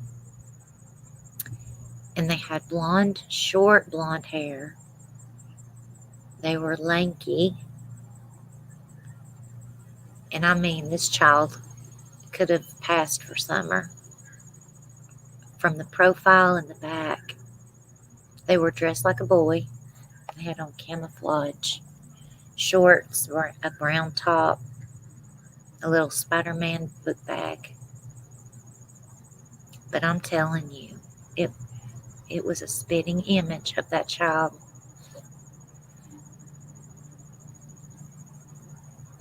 A spitting image.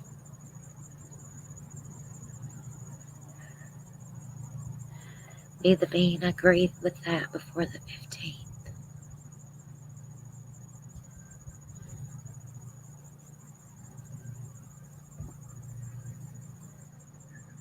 Given seeing focused on that shit, it's the stuff my nightmares are made of. Yeah. Wasn't their trip to Gatlinburg the weekend before? I don't know when that was. That's a good question. I've asked if anyone could tell me when that was. I'd like to know.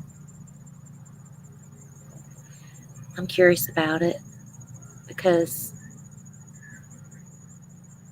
the concern is a lot of things, really. But I watched an old Chris McDonough live stream, April 29th, 2021. And he was talking about going to Gatlinburg, Pigeon Forge, and the week before. And they had done a live stream about it. They went to some kind of a place down there to look at and I'm not sure what it was. That was April 2021. But that was the very first live stream that was uploaded in the interview room. And he had a few guests on his panel. And they were talking about that and a few other things, mentioned a few psychics here and there. And I would like to know if more about that visit.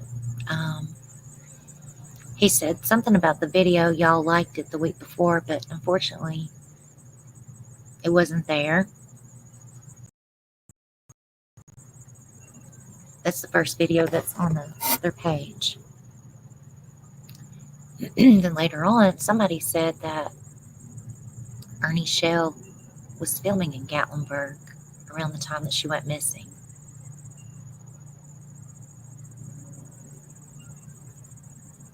With Predator Hunter Nation. I thought that was interesting. And I remember a lot of the visions that Donna Serafina had centered around Gatlinburg. Wonderworks Museum, Carousel, Pigeon Forge.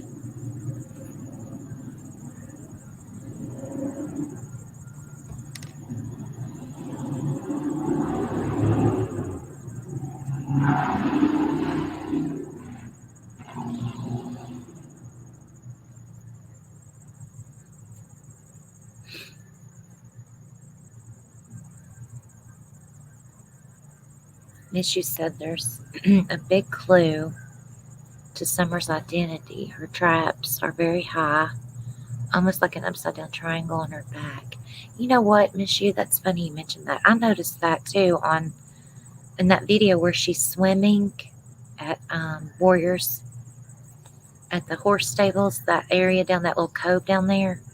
When she turns around and you can see her back, she had it's very masculine looking, isn't it? It's she's where she's thinner, I guess, and she didn't have much fat on her body at all, if any, hardly. And her shoulder blades were really prominent in that picture, in that video. I even paused it and I was like, is that Summer? Because it was a noticeable feature that you also took notice of, and I think that's pretty neat.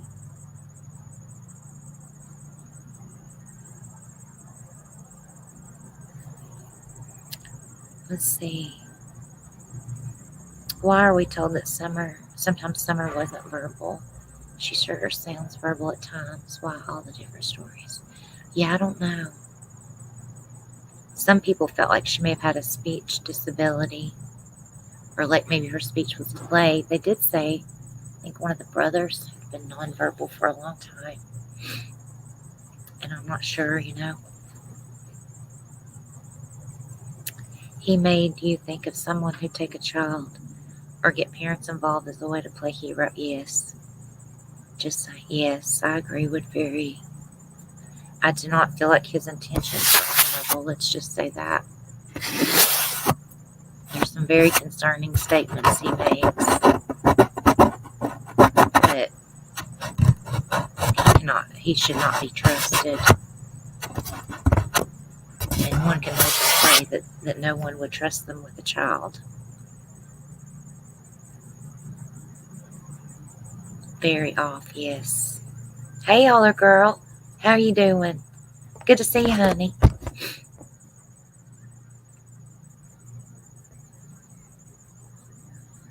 But I thought that was interesting.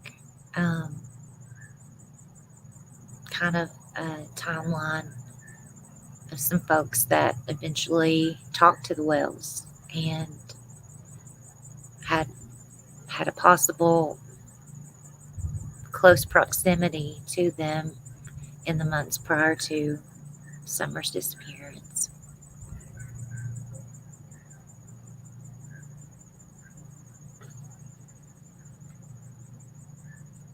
And then had a known relationship with them, definitely after Summer's disappearance.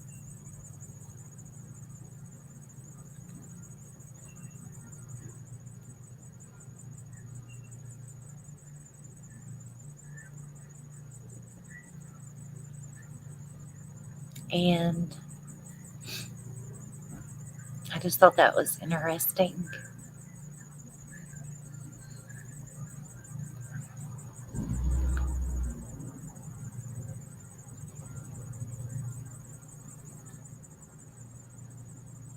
I do wonder how much Summer would look like her, the new forensic photo that they did of her age progression photo, the forensic artist. I do wonder how much she resembles that, today. But I remember when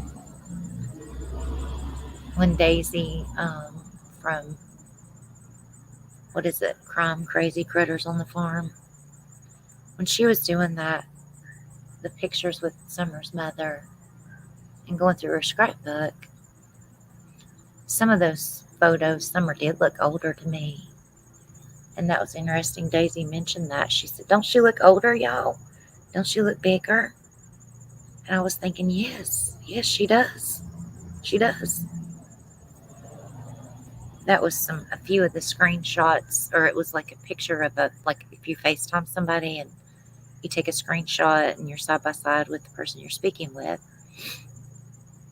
And she was talking to her dad on the phone on FaceTime.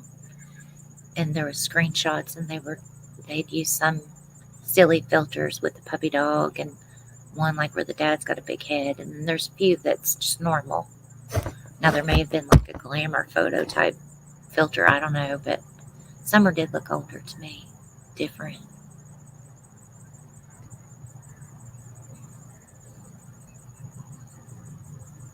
My hope and prayer is that had been recently taken.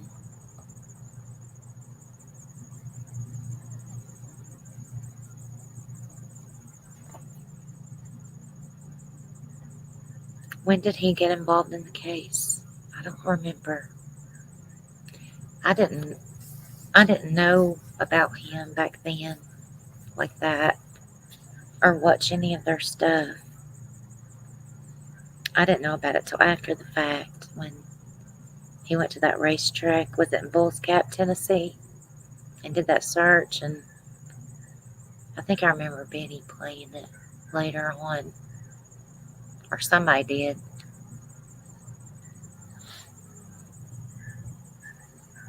Yeah, she does look different. She looks a lot fuller, like she gained a lot of weight. That picture.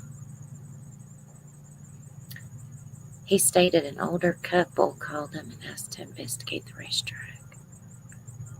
An older couple. Who would that have been? I wonder if that was the PIs. They offered to assist in Megan Boswell case and finding baby Evelyn.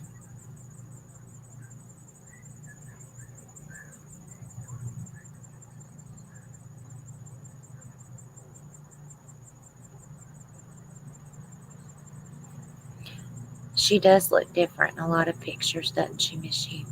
I agree. Why is that, Was it TikTok filters that were used on a lot of her pictures?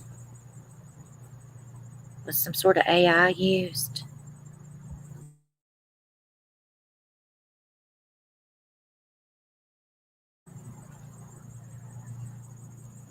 I don't know.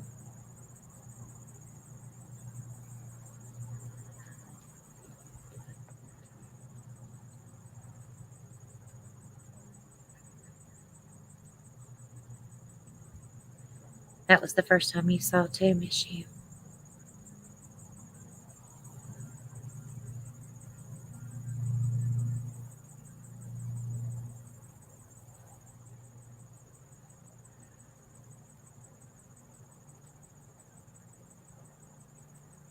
Which baby holler girl?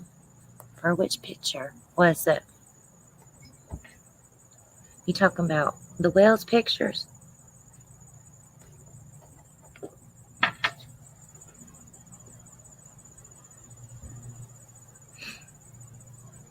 DW had known DD from a previous church, allegedly. Yeah.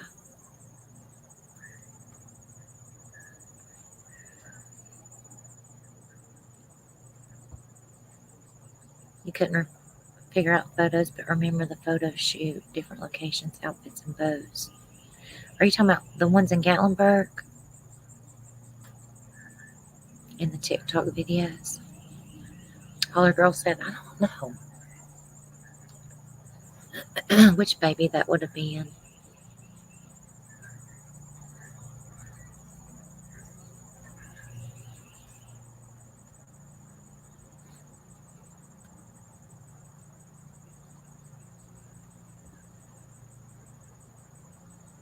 Her appearance changed over the years.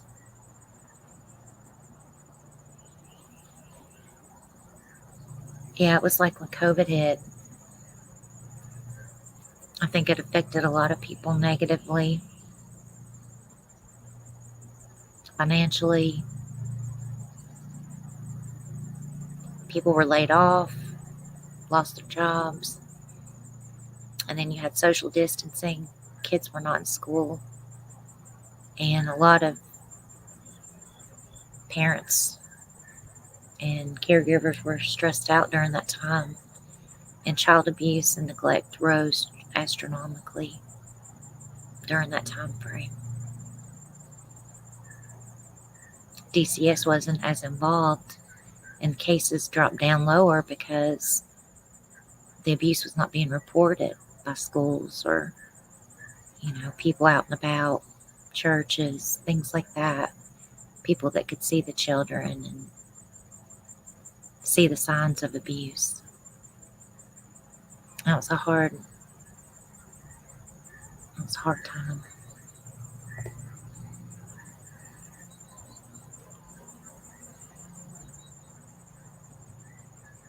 See, it was in the set of pictures of all the kids.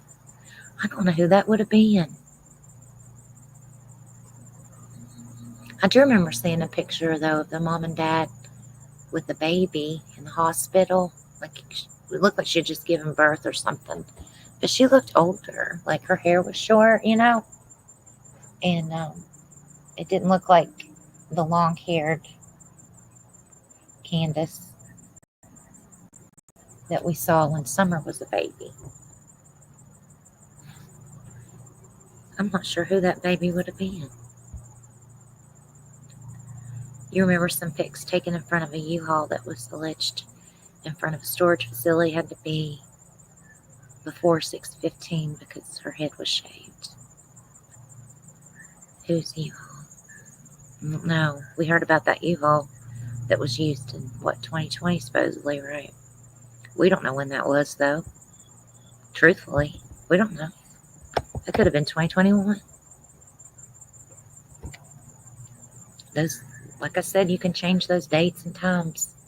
Just easy peasy.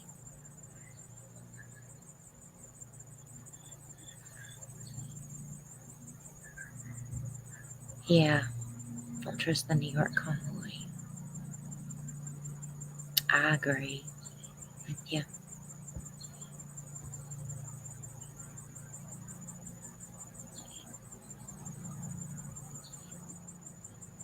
Mm-hmm.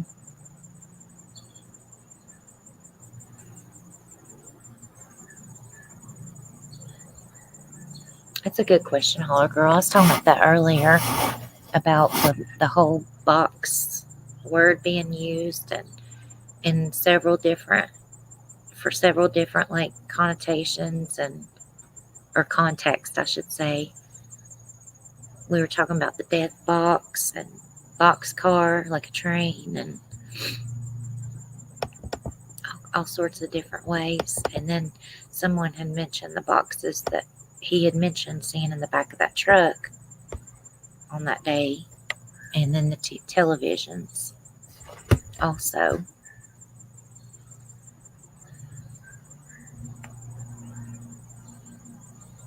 You do wonder about that. That's a good point. If they were possibly going to move, or was it possible evidence even?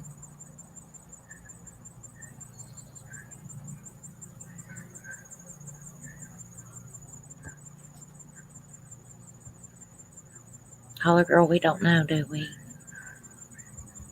It's hard to analyze that because it's changed so much, right?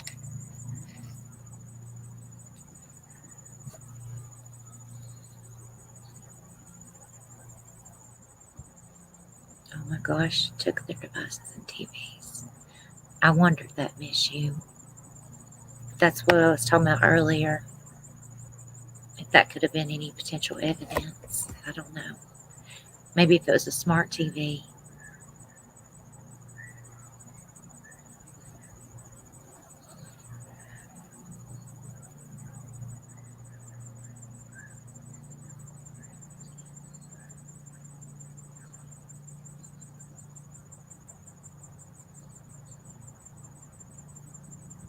Possibly.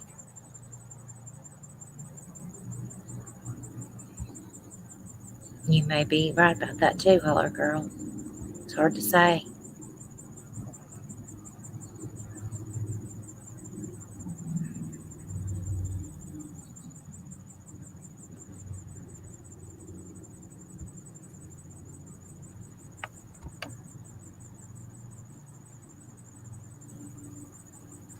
But Woodbury, you've got a point about that, and possibly why that was referred to as the perfect storm. You know, was it several different situations that were going on in different families that all contributed to the reason why Summer went missing?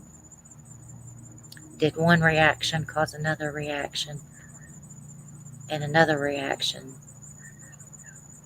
that potentially led to the reason why she was reported missing?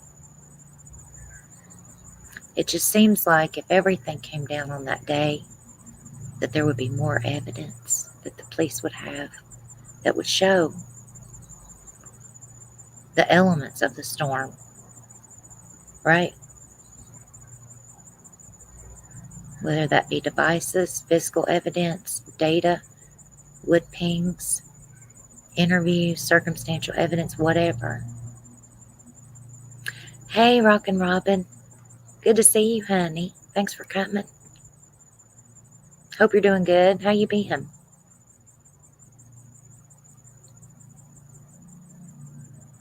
Lots of trading going on in that business. Yeah. Lots of charges that were ultimately made, or at least a few. And oh goodness, just the environment itself makes you worry.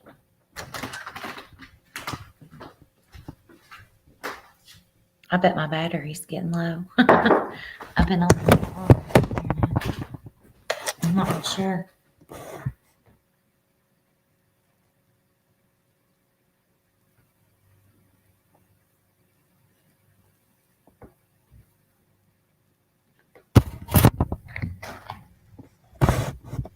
But they, like, I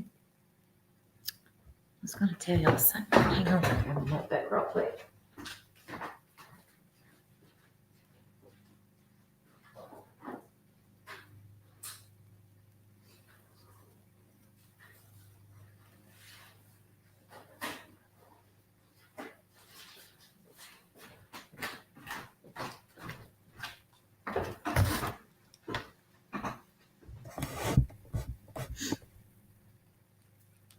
Let's see, Woodbury said yes, and if you consider the reference CM made about real estate, then Dobbs has to be considered, and Mullen because he took pics of property for real estate agents, allegedly.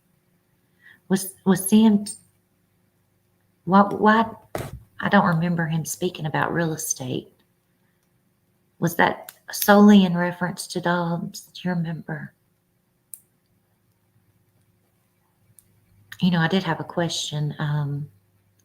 There was a large company out of Florida, a real estate company and developer company that just recently purchased, I think it was around 5,300 acres of land in Mountain City, Tennessee, which is probably an hour and 15 or so from Kingsport, Tennessee. And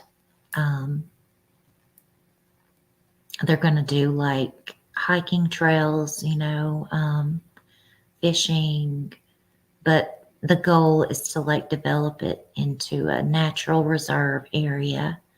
It's primarily wooded, and hopefully provide jobs for that town and area while also being, a green company and promoting nature and environmental conservation. And the thought did cross my mind if Rogersville or Beach Creek area was potentially a site for this project. I did question that when I saw it.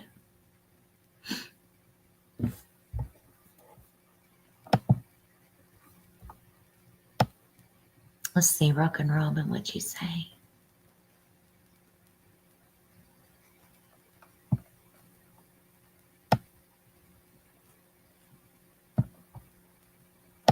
You said you believe there's more evidence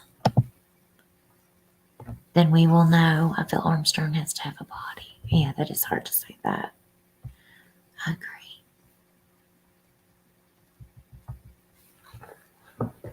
Let's see, you said he contacting Dobbs when he left.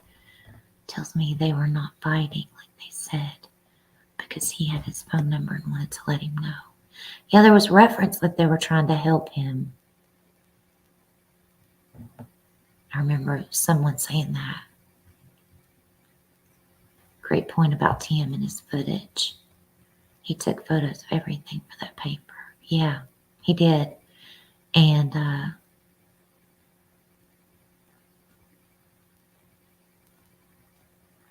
in the Historical Society, right? And about the movie The River. He went to that celebration, their anniversary of making The River, which is the Mel Gibson movie that was filmed in Hawkins County, Tennessee. So there's an element there for fame, a desire for some sort of public notoriety, I think.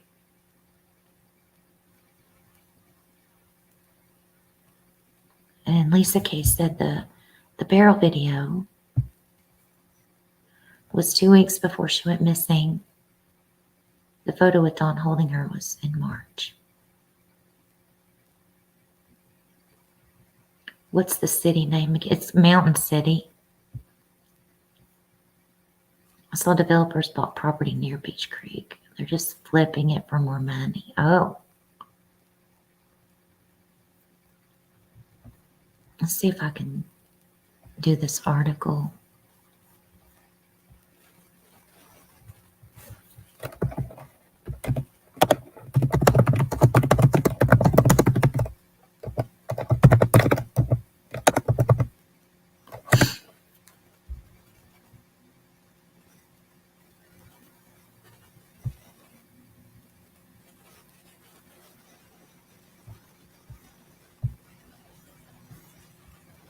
Let's see if I can figure this out. Share screen.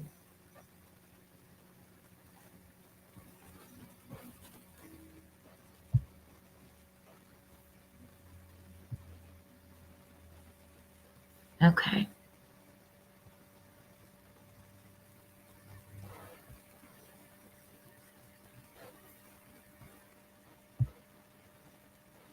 Can y'all see me and hear me?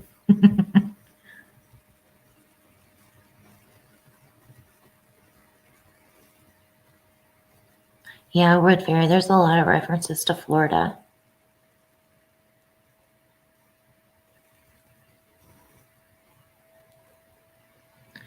Lisa Kay said a chimney top development company bought the Fields Road property from Polly and another parcel. Oh, you gotta go.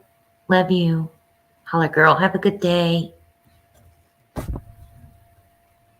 You take care now. Mother's Day was May 9th. Her head was shaved in the photos with Robin. You'd think it would have grown out more, but maybe not if she was stressed or unhealthy. That's possible.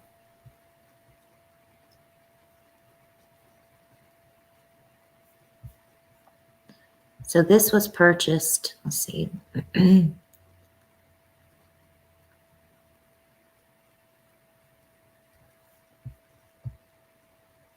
Mountain City, Florida Real Estate Company Group purchased nearly 5,300 acres of rugged land just east of Mountain City and hopes long-term to enhance community wellness, economic prosperity, and cultural richness in the rural community.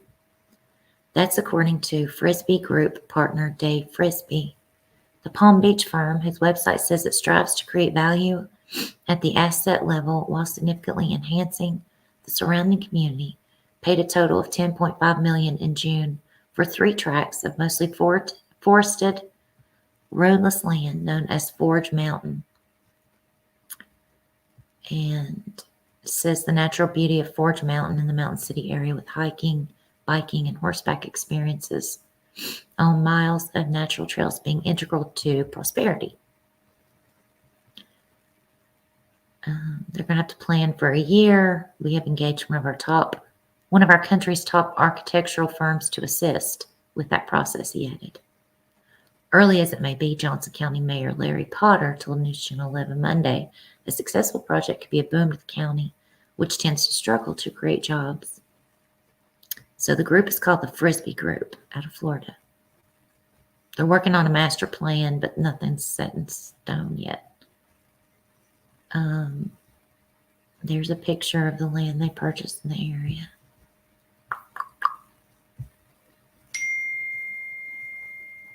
Furnace Creek, South Fork, several of its tributaries form the primary watershed in an area that encompasses more than 8 square miles. So, unfortunately, it sounds like they don't have a water source that's big enough to accommodate, perhaps. It's not like their first rodeo, he said. You got to have that water. I would think they thought that through before they purchased the land. Oh, my God. The Frisbee Group includes 3 brothers who began their careers in Boston after attending Harvard and have done major development in West Palm Beach, Nantucket, Massachusetts, and elsewhere. Well, there's Boston again. I'll be damned.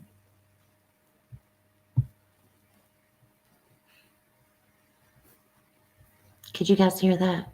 I hope.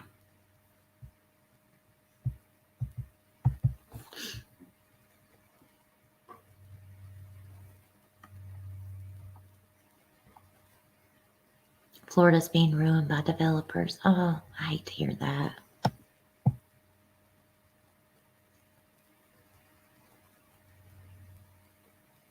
That's true, Wood Fairy. Those statements were made. Or they were planning to go. Did they get there? To Ducktown, wherever this Ducktown is?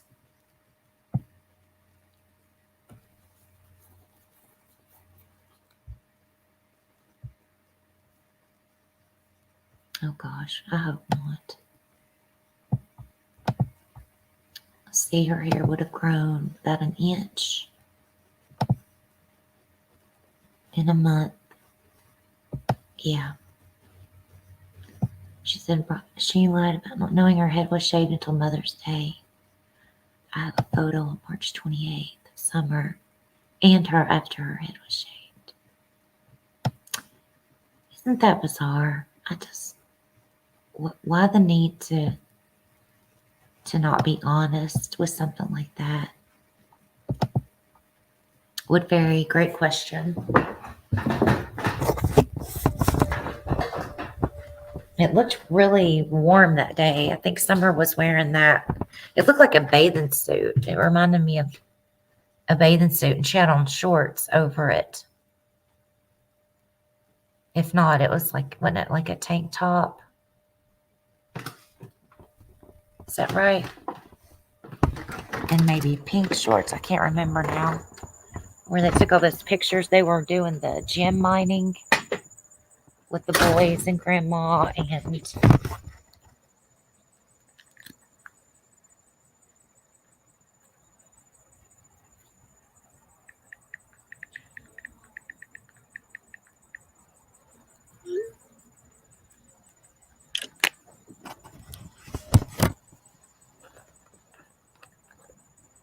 it looked really warm, didn't it, Miss You?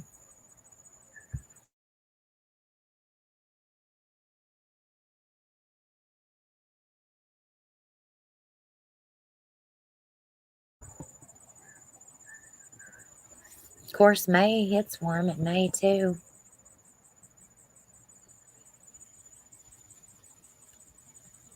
Even though summer doesn't really start till June, but we have some we had a heat wave in May.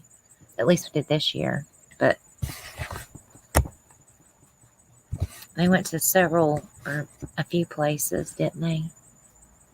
Pictures taken her by that old casket up there, and that's just a common place that kids take pictures, like a photo prop.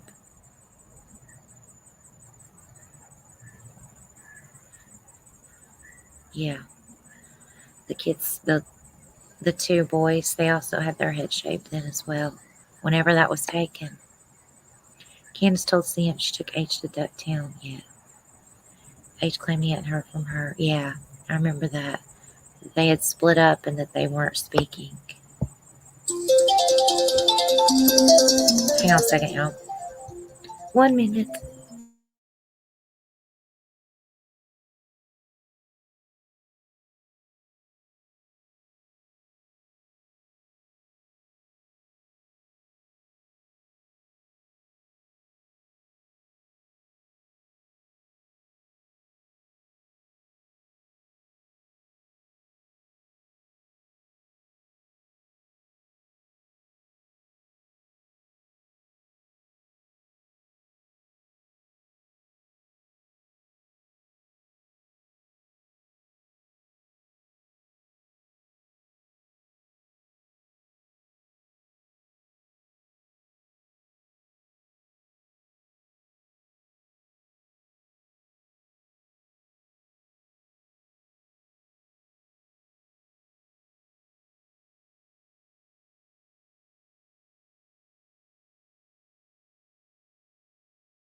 Okay, sorry about that.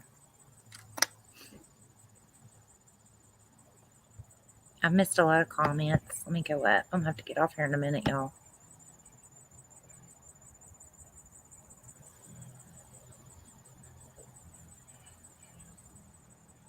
Several. Let's see.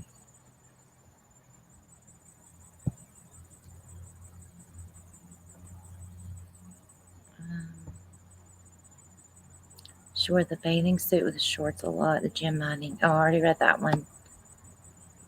Yet she picked him up on the 4th after the accident. Are you referring to the dollar store car wreck? Fender bender or whatever that was? Those tiny legs in Gatlinburg don't match the body. And pick the back seat of that truck.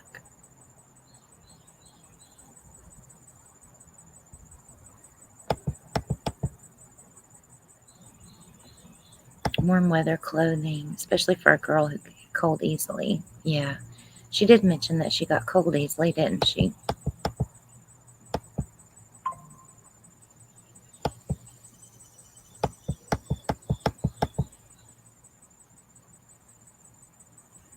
No, I don't know anything else about that gas station. I'm not sure about that. I've heard a few different locations of that, supposedly where that was, though.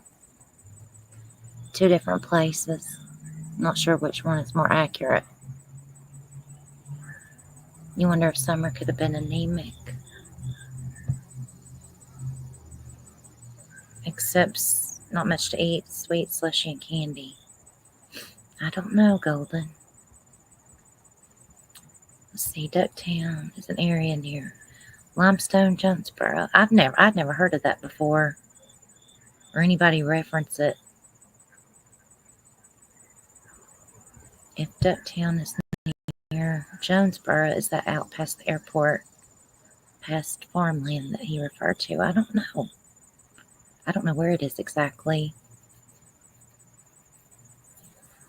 But from what people had said online, it sounds pretty secluded and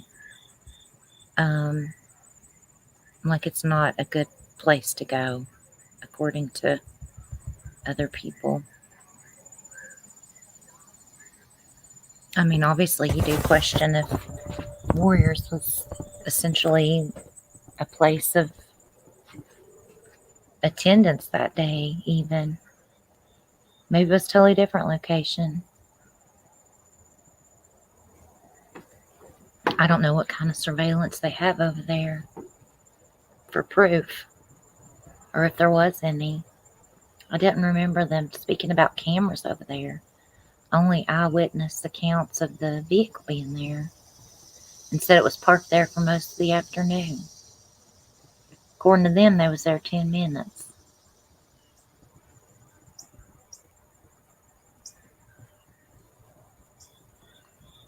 And then it sounded like Grandma wasn't even there.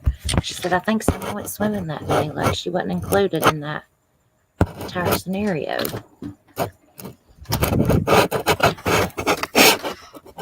It's just weird, man.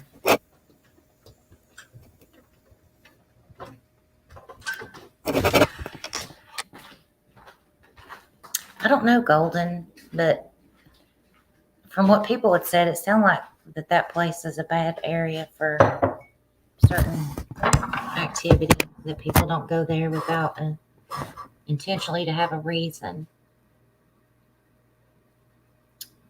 Wood fairy that came from an unreliable creator. No one else had talked about it or claimed it. Which part, Lisa? Ducktown secluded farmland and creeks. Which Summer's mother did mention that she liked seclusion, you know. She didn't like public places. And I think she even mentioned something about COVID at that time, and that she didn't want to be around a lot of people for that reason as well, I think.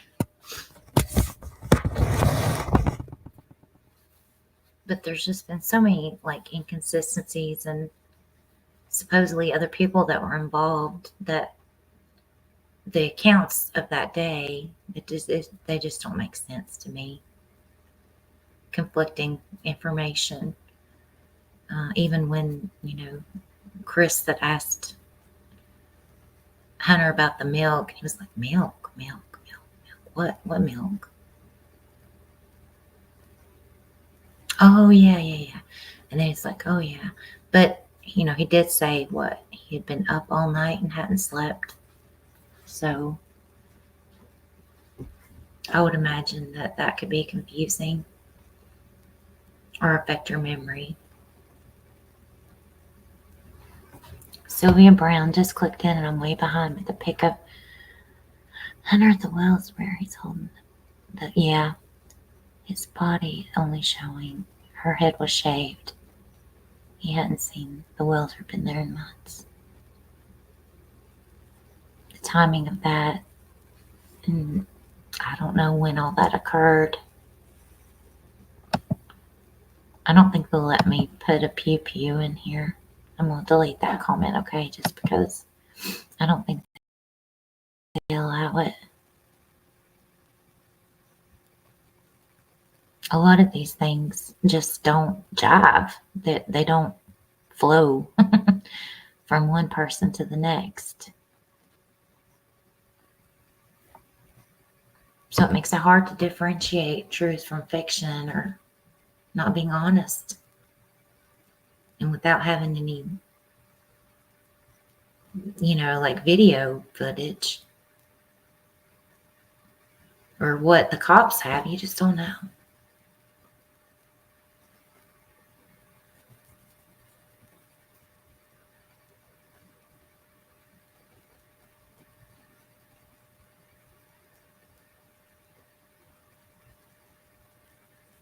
But I do wonder why he talked about after that he went to a park in Bristol. Which one was that?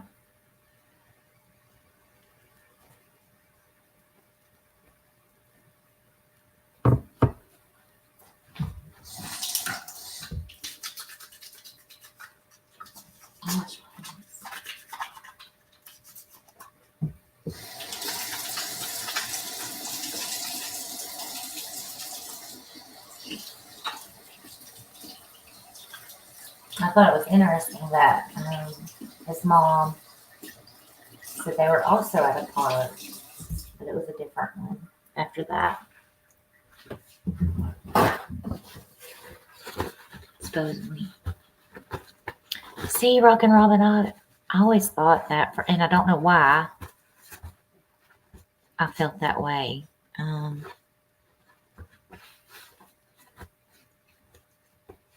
There was something that made me think that it was that one. But somebody came in my chat previously and said it was a different one where a baseball field was off the Volunteer Parkway near the racetrack. But I don't know how that was verified. It was just said. And I don't remember who said it either.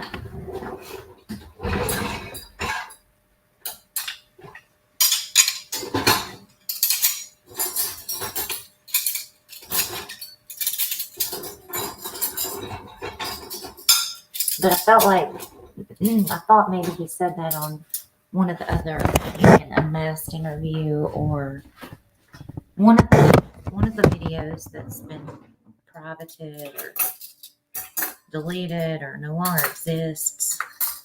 Because it had to come from somewhere, right? I didn't stream that up.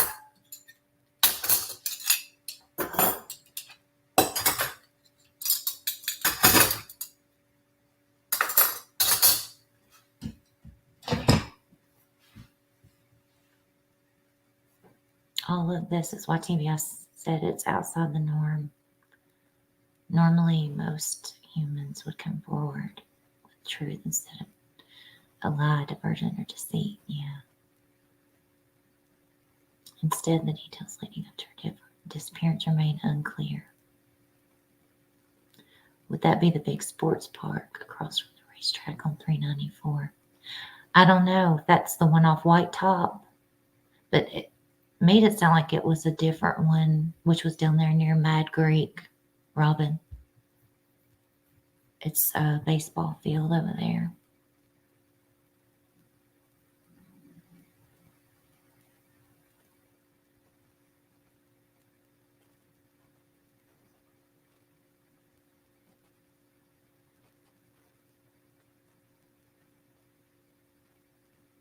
But Stills Creek's got that at Avoca.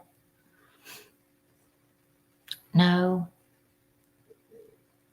Let's see. If you're driving down the parkway and you're going toward Johnson City, Avoca's on the right, isn't it? And I think this park was on the left. Now remember that big, is that Reedy Creek over there? What creek is that runs along there on the left side? That's the one that floods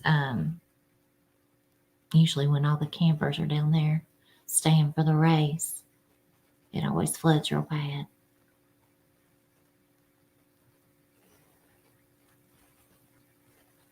Lisa K, you have the name of the park somewhere. Those aren't ringing a bell.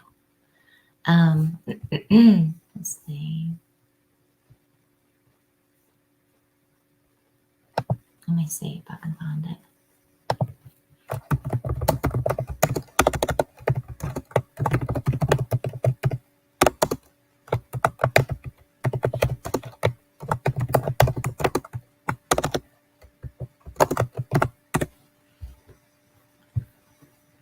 Friendship Park, formerly known as Avoca Park, is located at 2432 Volunteer Parkway, 14.6 acre park. It's purchased by Sullivan County Board of Education. I think that's what whoever came in my chat that day and said it. I think she said Friendship Park. That may have been Toaster Oven or Yennefer. I can't remember.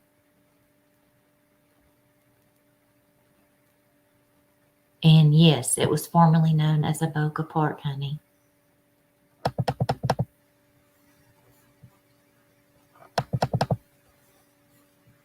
Huh. Here's the pictures of it. See, well, is this on the right side of the road or the left side of the road? I don't know.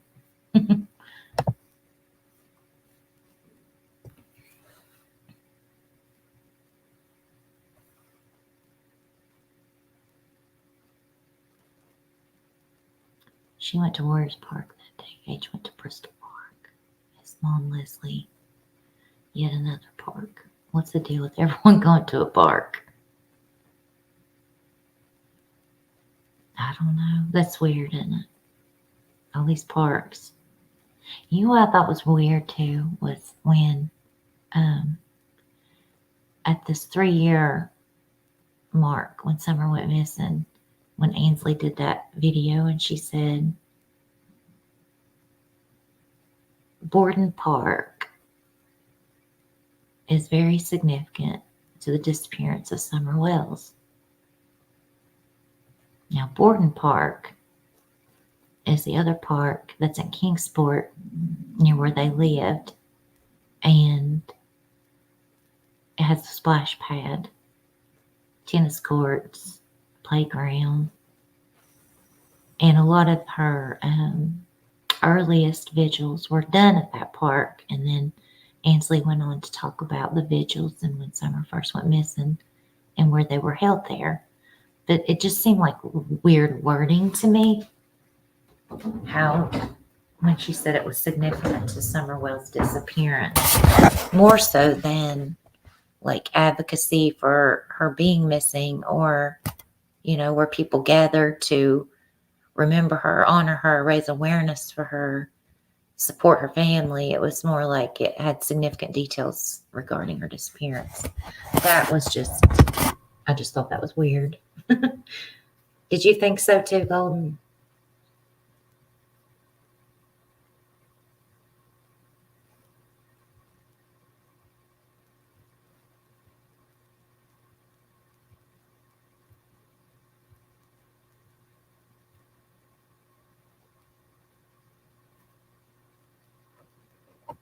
But it was weird because it I know this sounds strange, but immediately I immediately thought the splash pad, and then I immediately thought Michael Vaughn and the splash pad. You know, when he went missing, he was supposedly around this park, a park and a splash pad.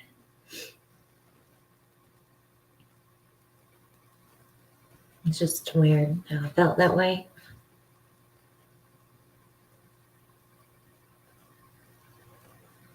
He supposedly said Base Mountain Park and another park, allegedly. This seems so odd to me because, I mean, Base Mountain is I think it's a state park, and, you know, it's gated, I think, locked up. I don't know. But there are campers that stay there. They have a campground over there.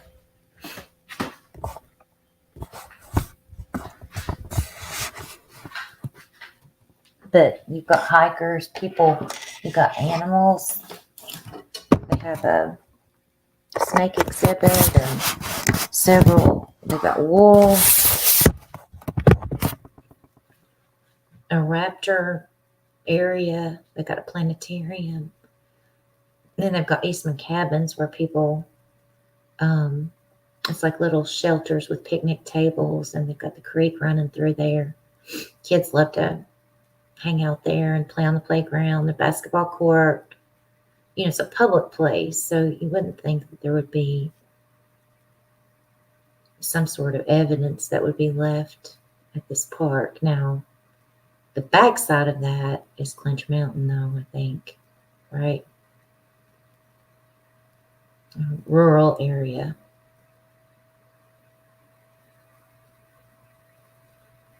Allegedly a water park only a block or two from where, yeah, that is called Wetlands, and that is in Jonesboro. But they also mentioned Edinburgh, which was a neighborhood that they were working in also, and that's in Kingsport, near the Rock Springs exit, which is close to Sullivan Gardens.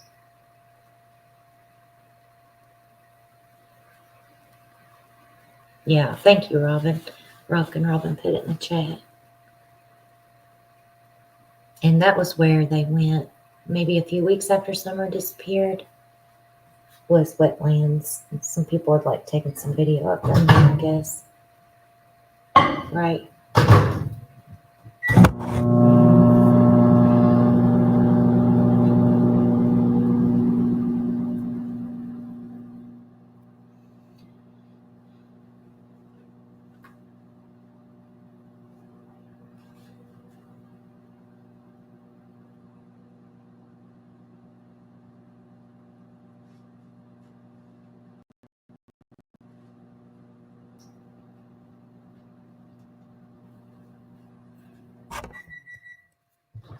Well, you guys, I think we've talked about a lot of things today. And I'm thankful. Thank you guys for being so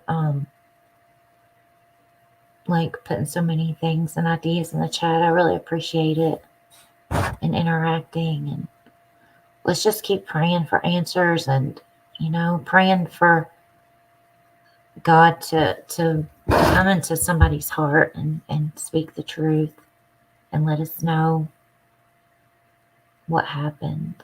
Let her get justice, and her family get justice, and for what's happened, and that the truth comes out.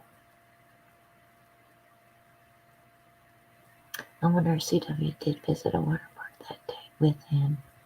Couldn't reveal it due to his probation. That hitchhiker Nana talked about said hurt at water park. Huh. Which one?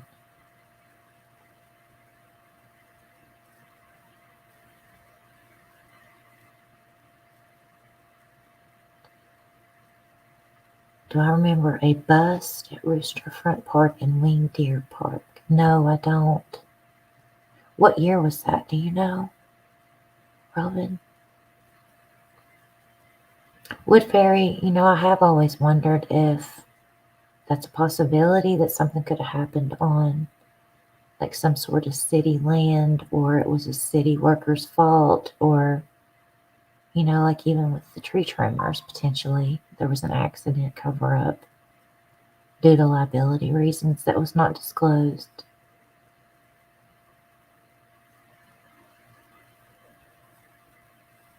Or if something happened on, some sort of public property at a business, that they would try to conceal that for whatever reason.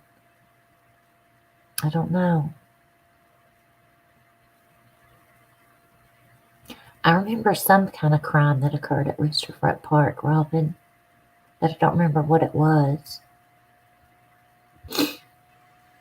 Or was somebody found there deceased at one point?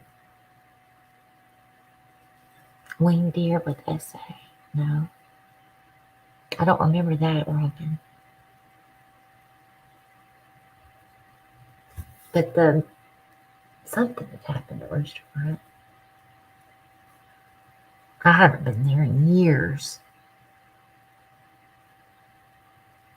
I've been to Stills Creek before I've been to Rogersville.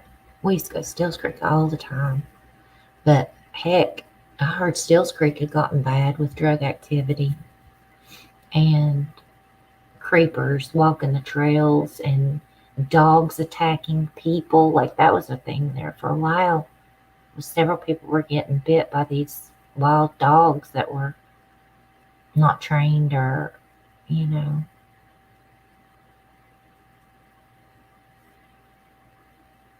I was like, my gosh, what's happening? And then did you know Stills Creek put in a splash pad too? And then you've got the little choo-choo train that runs. We loved going around that train. That was such a big treat when we were kids. And what my child experienced. That was always fun. And it would go in that little, what's it called? I don't know. It's like a little train trestle, like a covered tunnel.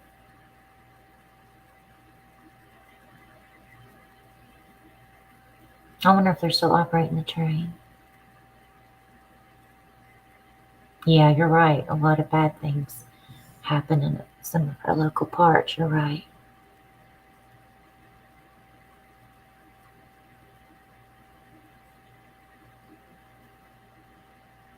Yeah, I remember that too, Wood Ferry.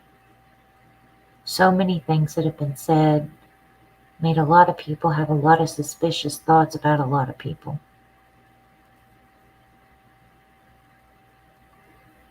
For nefarious reasons. And that's not cool.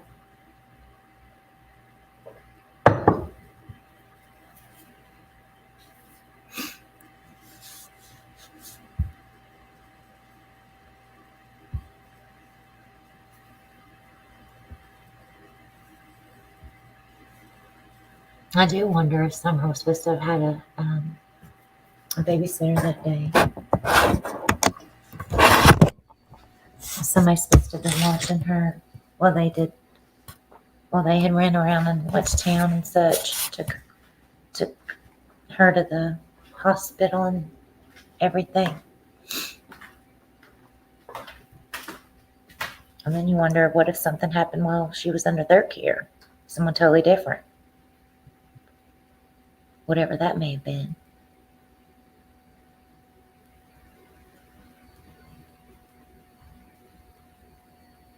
And that was concealed. I don't know.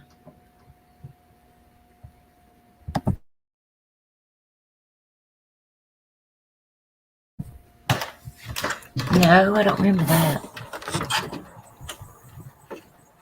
Gosh, there have been so many different live streams and discussions and statements, and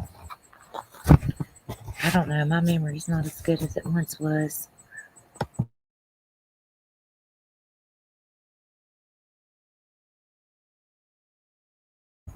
It's like information overload, you know?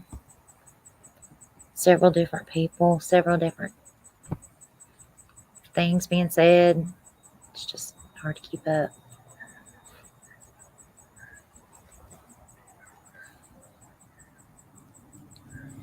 Can y'all hear? Can you hear this noise in the background?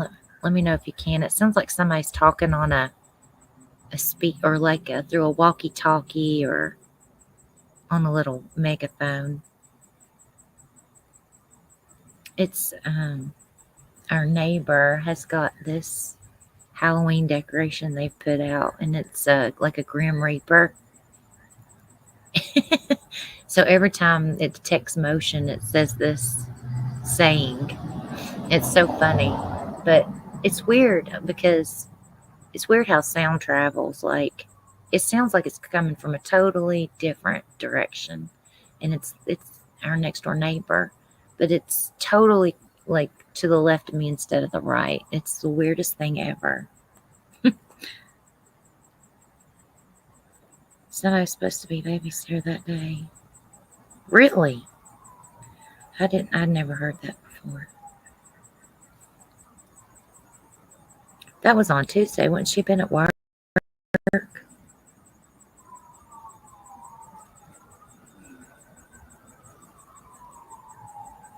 Really? Rumored that.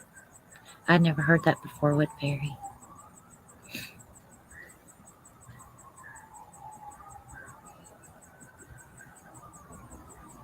Lord, I hope they didn't leave her there, parked in that parking lot, and then came back later.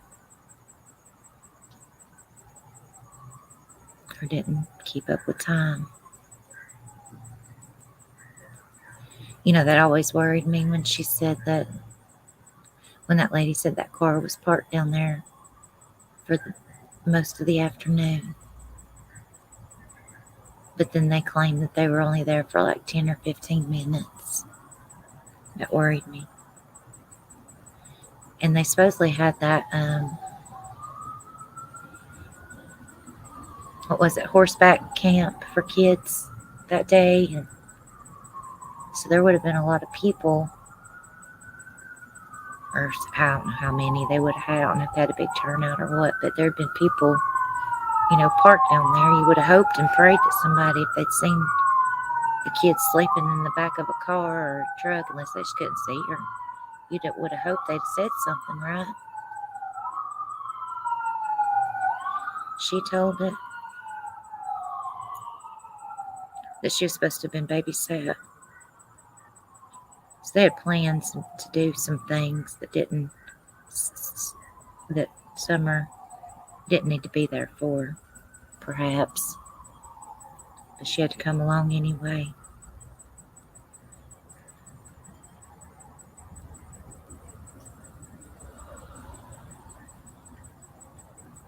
So what happens with a child that has a lot of energy? And where do they go?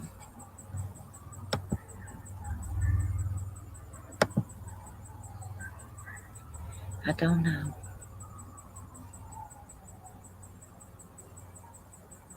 I just hope and pray she's okay.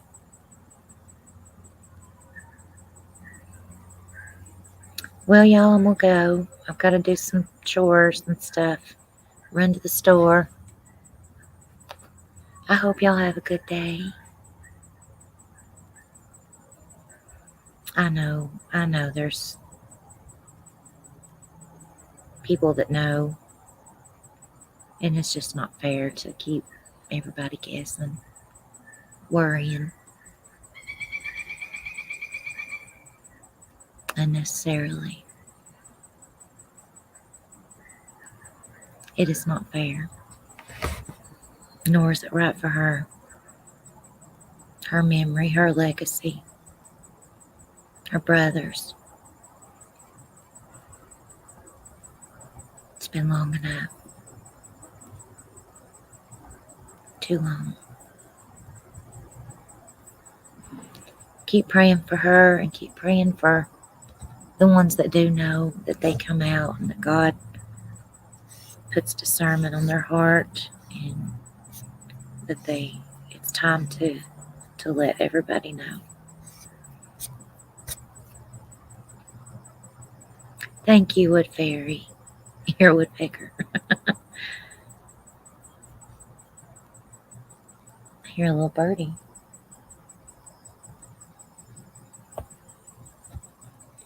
But you all take care. Be kind. Be loving. Be sweet. Life is too short. Love the ones around you. And thank you so much for coming and hanging out and talking with me today. I really appreciate it. I'll send y'all much love. See you later. Mwah.